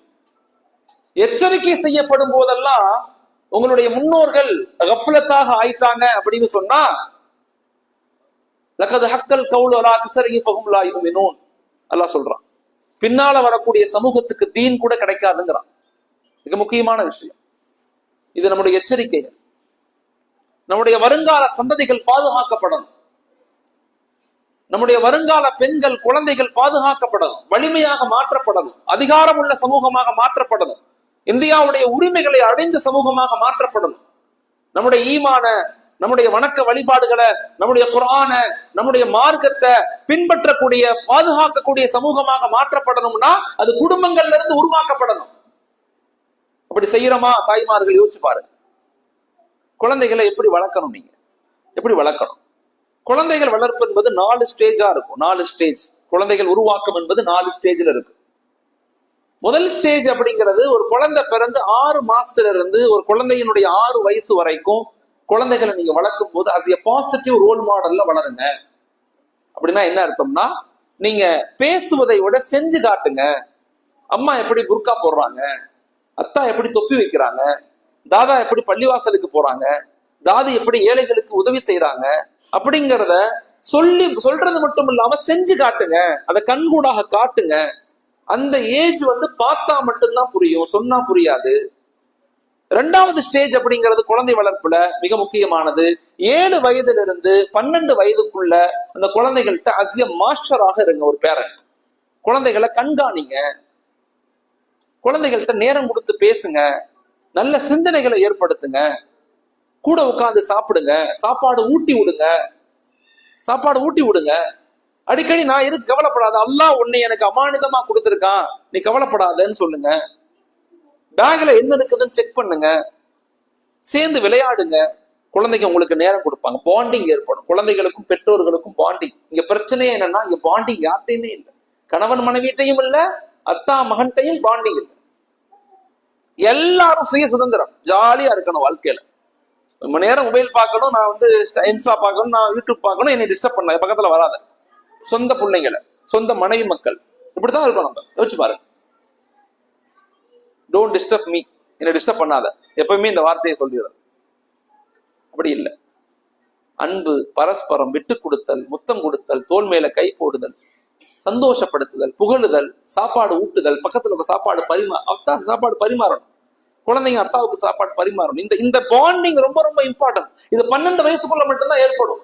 12 வயசு தாண்டிட்டான் ஒரு பையன் ஒரு பொண்ணு தாண்டிட்டாங்க, 13 ஏஜுக்கு வந்துட்டாங்க, டீனேஜுக்கு வந்துட்டாங்க. 13, 14, 15, 17, 18, 19, இந்த 7 வருஷம் இருக்குதுல்ல, இது டீனேஜ்னு சொல்லுவாங்க. டீனேஜ்.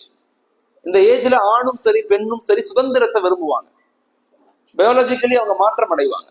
அவங்க பார்வை, சிந்தனை எல்லாமே மாற்றம் அடையும். அந்த ஏஜ்ல நீங்க போய் புதுசா ஒன்ன கொடுத்து சண்டை போட்டு திருத்தலாம் முடியாது. நீங்க ஆரம்பத்துல இருந்தே அந்த தொடர்பு இருந்தா மட்டும்தான் உங்க பிள்ளைங்க உங்க பேச்ச கேட்பாங்க, உங்களை புரிஞ்சுக்குவாங்க, உங்களை அண்டர்ஸ்டாண்ட் பண்ணுவாங்க, உங்களை விளங்கி கொள்ளுவாங்க. நீங்க ஏதாவது வாங்கி தர முடியலன்னா பொறுத்து கொள்வாங்க, இல்லைன்னா சண்டை போடுவாங்க. நீ எதுக்கு என்னை பெத்தன்னு கேட்பாங்க, எதுக்கு என்ன பெத்த அப்படின்னு கேட்பாங்க. அந்த பாண்டிங் ரொம்ப இம்பார்ட்டன்ட். ஓகே, அந்த பாண்டிங்கை நம்ம கொடுக்கலன்னா வேற யாராவது கொடுத்துட்றான். ஒரு ஆணுக்கு பெண்ணுக்கு சரி. வீட்டுல ஏப்பா நீ சாப்பிடலையா, சரியா, உடம்பு இழைச்சு போச்சே, நல்லா சாப்பிடணும்பா அப்படின்னு ஒரு அத்தா சொல்றாரு புள்ளேட்ட. நான் உனக்கு வெளியே கூட்டி போய் உனக்கு சத்தான பொருள் வாங்கி தரேன், வா போலாம், டெய்லி பேரிச்சம்பழம் சாப்பிடு, உனக்கு வாங்கி தரேன் அத்தா அப்படின்னு சொன்னா அந்த அத்தா மீது குழந்தைக்கு ஒரு ஈர்ப்பு ஏற்படும். அந்த பிள்ளைய வெளியே வச்சு ஒருத்தர் சொல்றான், என்னப்பா இழைச்சு போயிட்ட, இவ்வளவு இழைச்சு போயிட்டியே, உடம்பு சரியில்லையா அப்படின்னு யாராவது கேட்டா அந்த பாண்டிங் அங்க போயிடும். என்னைய வந்து பேரண்ட் கவனிக்கல, வெளியிருந்து ஒரு ஆணும் பெண்ணும் என்னை கேட்கிறாங்க, நல விசாரிக்கிறாங்க, அப்ப என்னுடைய பெற்றோரை விட சிறந்தவங்க என் நண்பர்கள் தான், அங்க போயிடுவோம். இதுதான் பிரச்சனை. இதை நம்ம பேசுறதுக்கோ இதை கேர் பண்றதுக்கோ நமக்கு நேரம் இல்லை. நம்ம டிவி பார்க்கறது, அரட்டை அடிக்கிறது, ஜாலியா இருக்கிறது, ஃப்ரெண்ட்ஸ் போறது. குழந்தைகள் மீது கவனம் ஆணும் கொடுக்கறது இல்லை, பெண்ணும் கொடுக்கறது இல்லை. இன்னைக்கு நான் வெளிப்படையாவே சொல்றேன். அதனால 3வது ஸ்டேஜ் அப்படிங்கிறது பாண்டிங், முக்கியமான ஸ்டேஜ். 4வது, ஒரு குழந்தையினுடைய 20 வயதுல இருந்து 26 வயசு வரைக்கும் பெற்றோர்கள் நல்ல ஆலோசகர்களாக இருக்கணும். நல்ல ஆலோசகர் சொல்லணும். எதை செஞ்சாலும் குறை சொல்லாம, நீ கவலைப்பட்ட, நல்லா செய், செயல்படு, முயற்சி செய், அல்லாஹ் உனக்கு கிடைப்பான், நான் துவா செய்யறேன் உனக்கு அப்படின்னு ஒரு சப்போர்ட்டிவ் சிஸ்டமாக பெற்றோர்கள் இருக்கணும். இதுதான் குழந்தை வளர்ப்பினுடைய அடிப்படையான கட்டமைப்பு. இதை நோக்கித்தான் சமூகத்தை வழி நடத்தணும். சரி, என்ன மனநிலைகள்ல குழந்தைகளை உருவாக்கணும்? என்ன மனநிலைகள்ல குழந்தைகளை உருவாக்கணும்? முதலாவது, வலிமையான ஈமான கொடுங்க குழந்தைகளுக்கு. வலிமையான ஈமான கொடுங்க. அதுதான் பேஸ், அதுதான் அடிப்படை. எந்த அளவுக்கு நீங்க ஈமான கொடுக்குறீங்களோ அதுதான் நம்முடைய வளர்ச்சியினுடைய பேஸ். வலிமையான ஈமான கொடுங்க. அதுதான் நம்மளை பாதுகாக்கும், அதுதான் நம்மளை வலுப்படுத்தும், அதுதான் நம்மளை உருவாக்கும், அதுதான் நம்மளை கட்டமைக்கும், அதுதான் நம்மளை எல்லா வளர்ச்சியின் பக்கம் கொண்டு போகும். ஈமானிய உணர்வில்லாத பொருளாதாரம், ஈமானிய உணர்வில்லாத அதிகாரம், ஈமானிய உணர்வில்லாத கல்வி அது ஆற்றலாக மாறாது. இந்த உலகத்துல அழிவைத்தான் கொடுக்கும், அழிவைத்தான் கொடுக்கும். என்னதான் நீங்க மாங்குன்னு படிக்க வச்சாலும் அவன் பெரிய பிள்ளையாயி கண்டுக்கவே போயிடுவான். நான் ஒரு பெரிய செல்வந்தர் வீட்டுக்கு போனேன், ஒரு மீட்டிங்காக 2 பேரும் பேசிக்கிட்டு இருக்கோம். அவங்க வீட்டு மாடில சத்தம் கேட்குது, எனக்கு மாடியில இருந்து சத்தம் கேட்குது. நான் கேட்டேன், என்ன ஹாஜியா சத்தமா இருக்குன்னு கேட்டேன். இல்லம்மா ஒண்ணும் இல்லை அப்படின்னு சொன்னார். பெரிய செல்வந்தர், நிறைய பள்ளிவாசல் கட்டி கொடுத்துருக்கிறாரு, வீட்டுக்கு வெளியே 6-7 கார் நிற்கும் அவர் வீட்டுல, அவ்வளவு பெரிய செல்வந்தர், பெரிய வியாபாரம் செய்யறாரு. திரும்பி கேட்டேன், என்ன ஹாஜியா, என்ன யாருக்கும் உடம்பு சரியில்லையான்னு கேட்கிறேன். அழுகிறார். கேட்ட உடனே அழுதுட்டு சொன்னாரு, மௌலானா என் மகன் தான் கத்துறான், மௌத்தாகும்படி துவா செய்யுங்கன்னாரு. என் மகன் மௌத்தாகும்படி துவா செய்யுங்க. நான் கேட்டேன், ஏன் ஹாஜியார் என்ன ஆச்சுன்னு கேட்டேன். டெய்லி குடி மௌலானா, டெய்லி குடிச்சிட்டு வந்து என்ன அடிச்சு, அவங்க அம்மாவை அடிச்சு, வெளியே சொல்ல முடியல. என் பிள்ளைய லண்டன்ல படிக்க வச்சேன், என்னென்னமோலாம் படிக்க வச்சேன். ஆனா என் மகனை மஸ்ஜிதோடு இணைக்கல, என் மகனை குரானோடு இணைக்கல, என் மகனை நபியினுடைய முஹப்பத்தோடு இணைக்கல. பெரும்பெரும் படிப்பு லண்டன்ல, ஜெர்மனில எல்லாம் படிச்சுட்டு வந்தான். இப்ப என் வியாபாரம் போச்சு, அவன் பார்க்கவும் மாட்டேங்கிறான், டெய்லி குடிச்சிட்டு வர்றான், டெய்லி என்னை அடிக்கிறான், என்னால தாங்க முடியல, என்னுடைய வாழ்க்கையை நரகமா மாறிடுச்சுன்னு அழுதார். நிறைய பேருடைய குடும்பங்கள் இதான் நடக்குது. வெளியிருந்து பார்க்கும்போது பெரும் செல்வமா தெரியும், வெளியிருந்து பார்க்கும்போது பெரிய காசு பணம் இருக்கிற மாதிரி தெரியும், வெளியிருந்து பார்க்கும்போது பெரிய கல்வியாளராக தெரியும். ஆனா வீட்டுக்குள்ள போனா நிறைய பேருடைய வாழ்க்கை நரகமாக இருக்கு. காரணம் என்ன? ஈமானிய தொடர்பு இல்லை, ஈமானிய தொடர்பு இல்லை, அல்லாஹுடைய தொடர்பு இல்லை. வாழ்க்கைன்னா என்ன, அன்புனா என்ன, விட்டு கொடுத்தல்னா என்ன, நேசம்னா என்ன கற்றுக் கொடுக்கல. ஆனா எல்லாம் படிக்க வச்சோம். சிபிஎஸ்ல படிக்க வைக்கிறோம், 2 லட்சம் ரூபாய் கட்டி படிக்க வைக்கிறோம். ஒரு ஏழைகளை எப்படி பார்க்கணும், அத்தா அம்மாவை எப்படி பார்க்கணும், எப்படி கண்ணியப்படுத்தணும், என்ன வாழ்க்கை முறை, என்ன கிடைக்கும்னு நினைக்கிறோம்? ஒண்ணுமே கிடைக்காது. அதனால பெற்றோர்கள் தயவு செய்து நான் சொல்றேன், வலிமையான ஈமான கொடுங்க.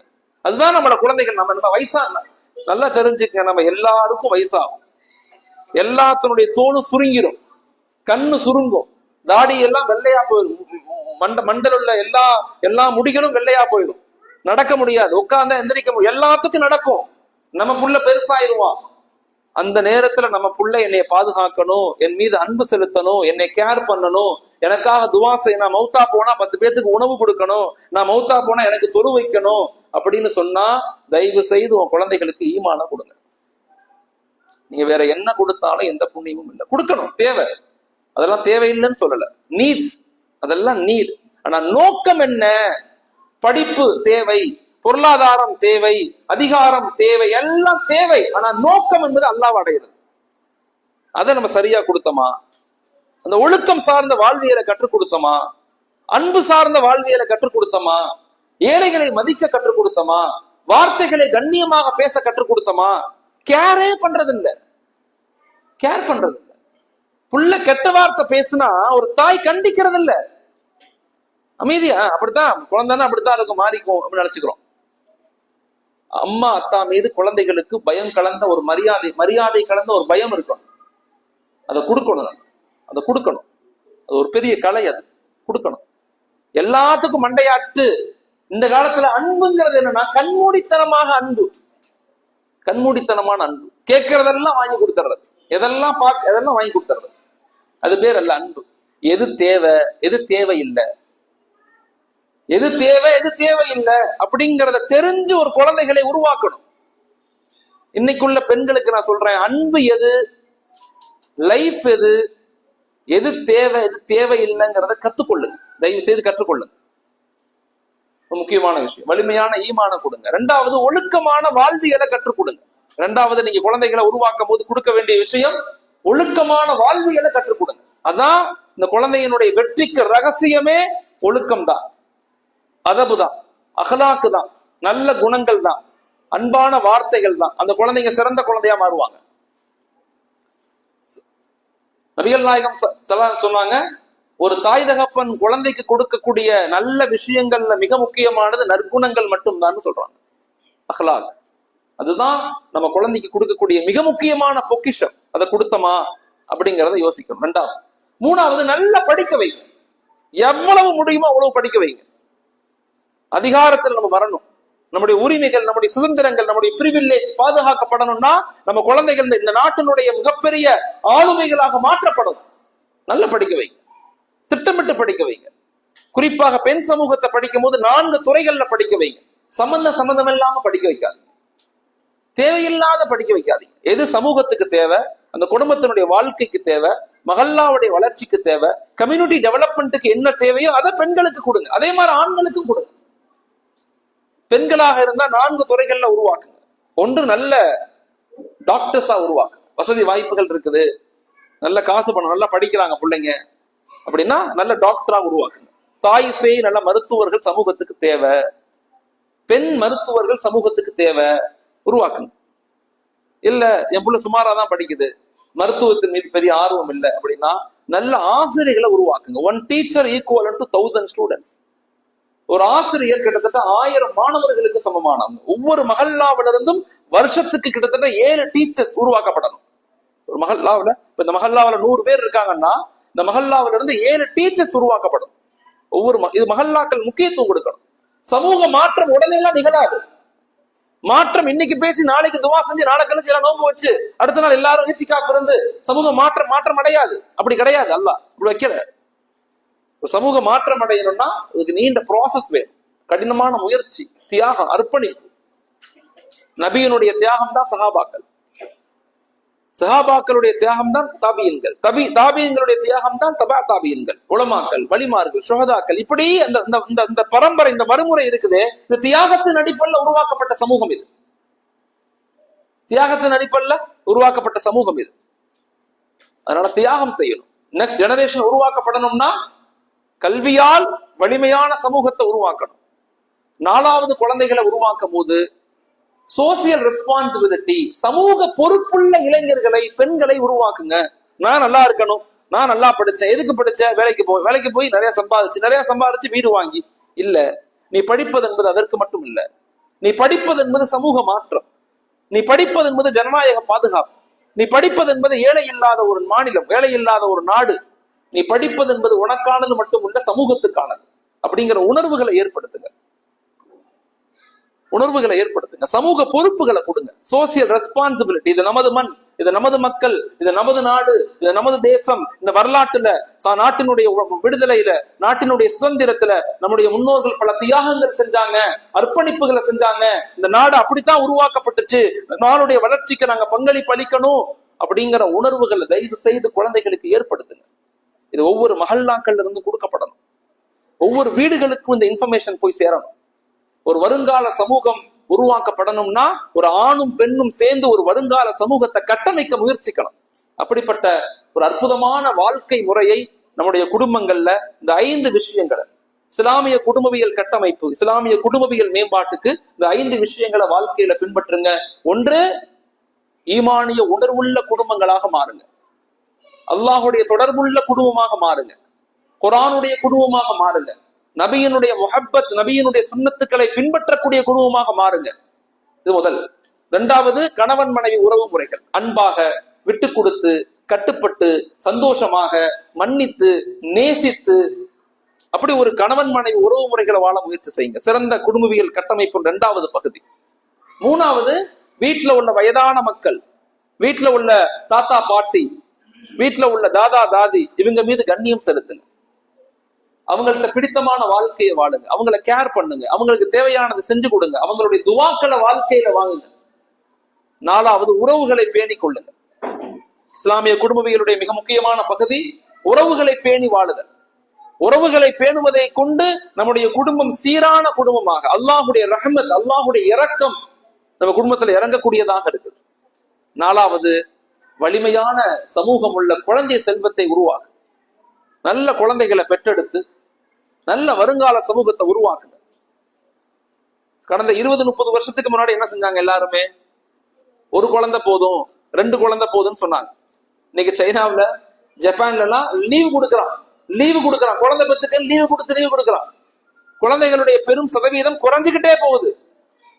இதே இந்தியாவிலே அதே சொல்லியிருக்கான். அதுலயும் குறிப்பாக தமிழகத்துல குழந்தைகளுடைய சராசரி பெறுதல் கூடிய இது குறைஞ்சு போச்சு. 1 புள்ளதான் பெக்கிறாங்க, அல்லது 2 புள்ளதான் அதிகமா. நிறைய குழந்தைகளை பெத்துக்கலாம், தப்பு கிடையாது. நல்ல குழந்தைகளை பெற்றுக்கொள்ளுங்க, சந்தோஷமாக இருங்க. அடுத்த ஒரு 10-20 வருஷத்துல அரசே சொல்லும் பாருங்க, அரசே சொல்லும் 4 புள்ள பெத்துக்கங்க, 5 புள்ள பெத்துக்கங்க, அரசே சொல்லும். ஏன்னா ஹியூமன் ரிசோர்ஸ் மிக முக்கியமானது.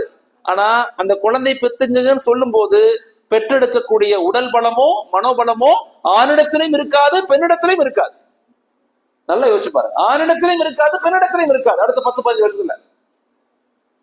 அப்படியெல்லாம் இல்லாம நல்ல ஆரோக்கியமான உணவுகள், நல்ல உணவு முறைகள், நல்ல சாப்பாடு, நல்ல தூக்கம், ஒரு ஆரோக்கியமான வாழ்க்கையை கற்றுக்கொள்ளுங்க. ஒரு ஆரோக்கியமான வாழ்க்கைக்கு அடிப்படையில சில விஷயங்களை லைஃப்ல நீங்களும் பின்பற்றுங்க, குழந்தைகளுக்கும் சொல்லிக் கொடுங்க. ஒன்று, அதிகாலை எழக்கூடிய பழக்கத்தை உண்டாக்குங்க. அதிகாலை எழக்கூடிய பழக்கத்தை குடும்பங்கள்ல உண்டாக்குங்க. மிகப்பெரிய வளர்ச்சியின் அடிப்படையே, சக்சஸினுடைய அடிப்படையே அதிகாலை எழுந்திருக்கிறது தான் இருக்கு. 2வது, எழுந்த பிறகு நல்ல சுத்தமாக உடல் கழிவுகளை வெளியாக்க சொல்லுங்க. நல்ல உடல் கழிவுகள் வெளியேறும், உடல் கழிவுகளை சேமிக்க கூடாது, குழந்தைகளுக்கு சொல்லிக் கொடுங்க. 3வது, நல்ல பிரஷ் பண்ணுங்க. எல்லா நோய்களுக்கும் காரணம் பற்கள் தான். பற்களை எப்பயுமே சுத்தமா வச்சுக்கோங்க. மிஸ்வாக் இஸ்லாத்தின் மீது ஒரு கடமையாகிருமோ ரசூல் பயந்தாங்க, அந்த அளவுக்கு மிஸ்வாக்கு முக்கியத்துவம் கொடுத்தாங்க. நல்ல பற்களை கிளீன் பண்ணிக்கங்க. 4வது, டெய்லி உடற்பயிற்சி செய்யுங்க, நடங்க. பெண்களுக்கு நான் குறிப்பா சொல்றேன், தயவு செய்து நடங்க. அதிகாலை எழுந்திருச்சீங்கன்னா உங்க நேரத்துல பறக்கத்து இருக்கும். நீங்க காலைல 5 மணிக்கு எழுந்திருக்கீங்கன்னா 7:30 மணி 2 மணி நேரங்கிறது உங்களுக்கு 5 மணி நேரம் மாதிரி கிடைக்கும். நான் வாழ்க்கையில உணர்ந்து சொல்றேன் உங்களுக்கு. எங்க வீட்டுல என் மனைவி, எங்க அம்மா உணர்ந்து சொல்லுவாங்க, அதிகாலை எழுந்தா அதுல பறக்கத்தை அல்லாஹ் கொட்டி கொடுக்குறான். ரொம்ப நேரமா நமக்கு நேரம் கிடைக்கிற மாதிரி தெரியும். 7:30 மணிக்கு எந்திரிச்சோம்னா பறக்க வேலை செஞ்சு சண்டை போட்டு மூஞ்சி சிரித்து போய் வேலைக்கு போனாமா, அங்க ஆம்பளையும் கஷ்டப்படுறான், ஸ்கூலுக்கு போனா பிள்ளைங்களும் சாப்பாட்டுக்கு இல்லாம கஷ்டப்படுறாங்க. எல்லா குடும்பங்கள்லயும் பிரச்சனை. என்ன செய்யுங்க? அதிகாலை சீக்கிரம் எந்திரிக்க முயற்சி செய்யுங்க. அதனால நல்ல பற்களை கிளீன் பண்ணிக்கங்க, உடற்பயிற்சி செய்யுங்க. 5வது, நல்ல உணவுகளை கொடுங்க பிள்ளைங்களுக்கு.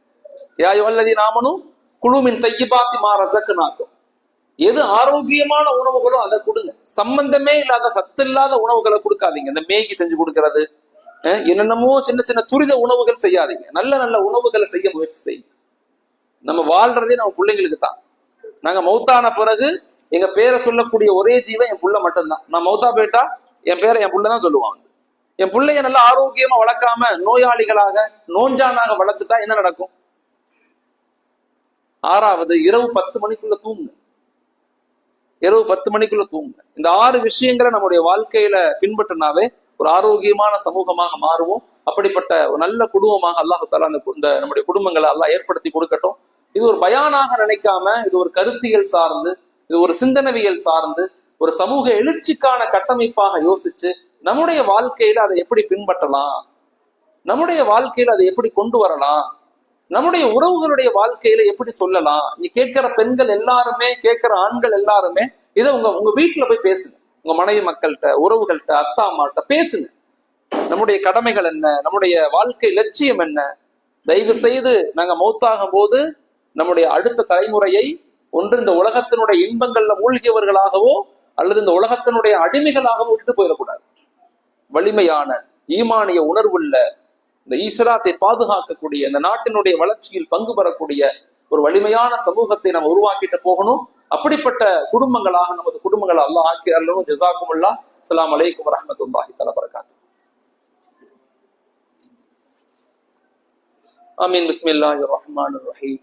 அல்லாஹும்ம ஸல்லி அலா சய்யிதினா மௌலானா முஹம்மதின் وعلى آل سيدنا مولانا محمد وبارك وسلم عليه. ربنا إننا آمنا فاغفر لنا ذنوبنا وقنا عذاب النار. ربي يسر ولا تعسر وتمم بالخير برحمتك يا أرحم الراحمين.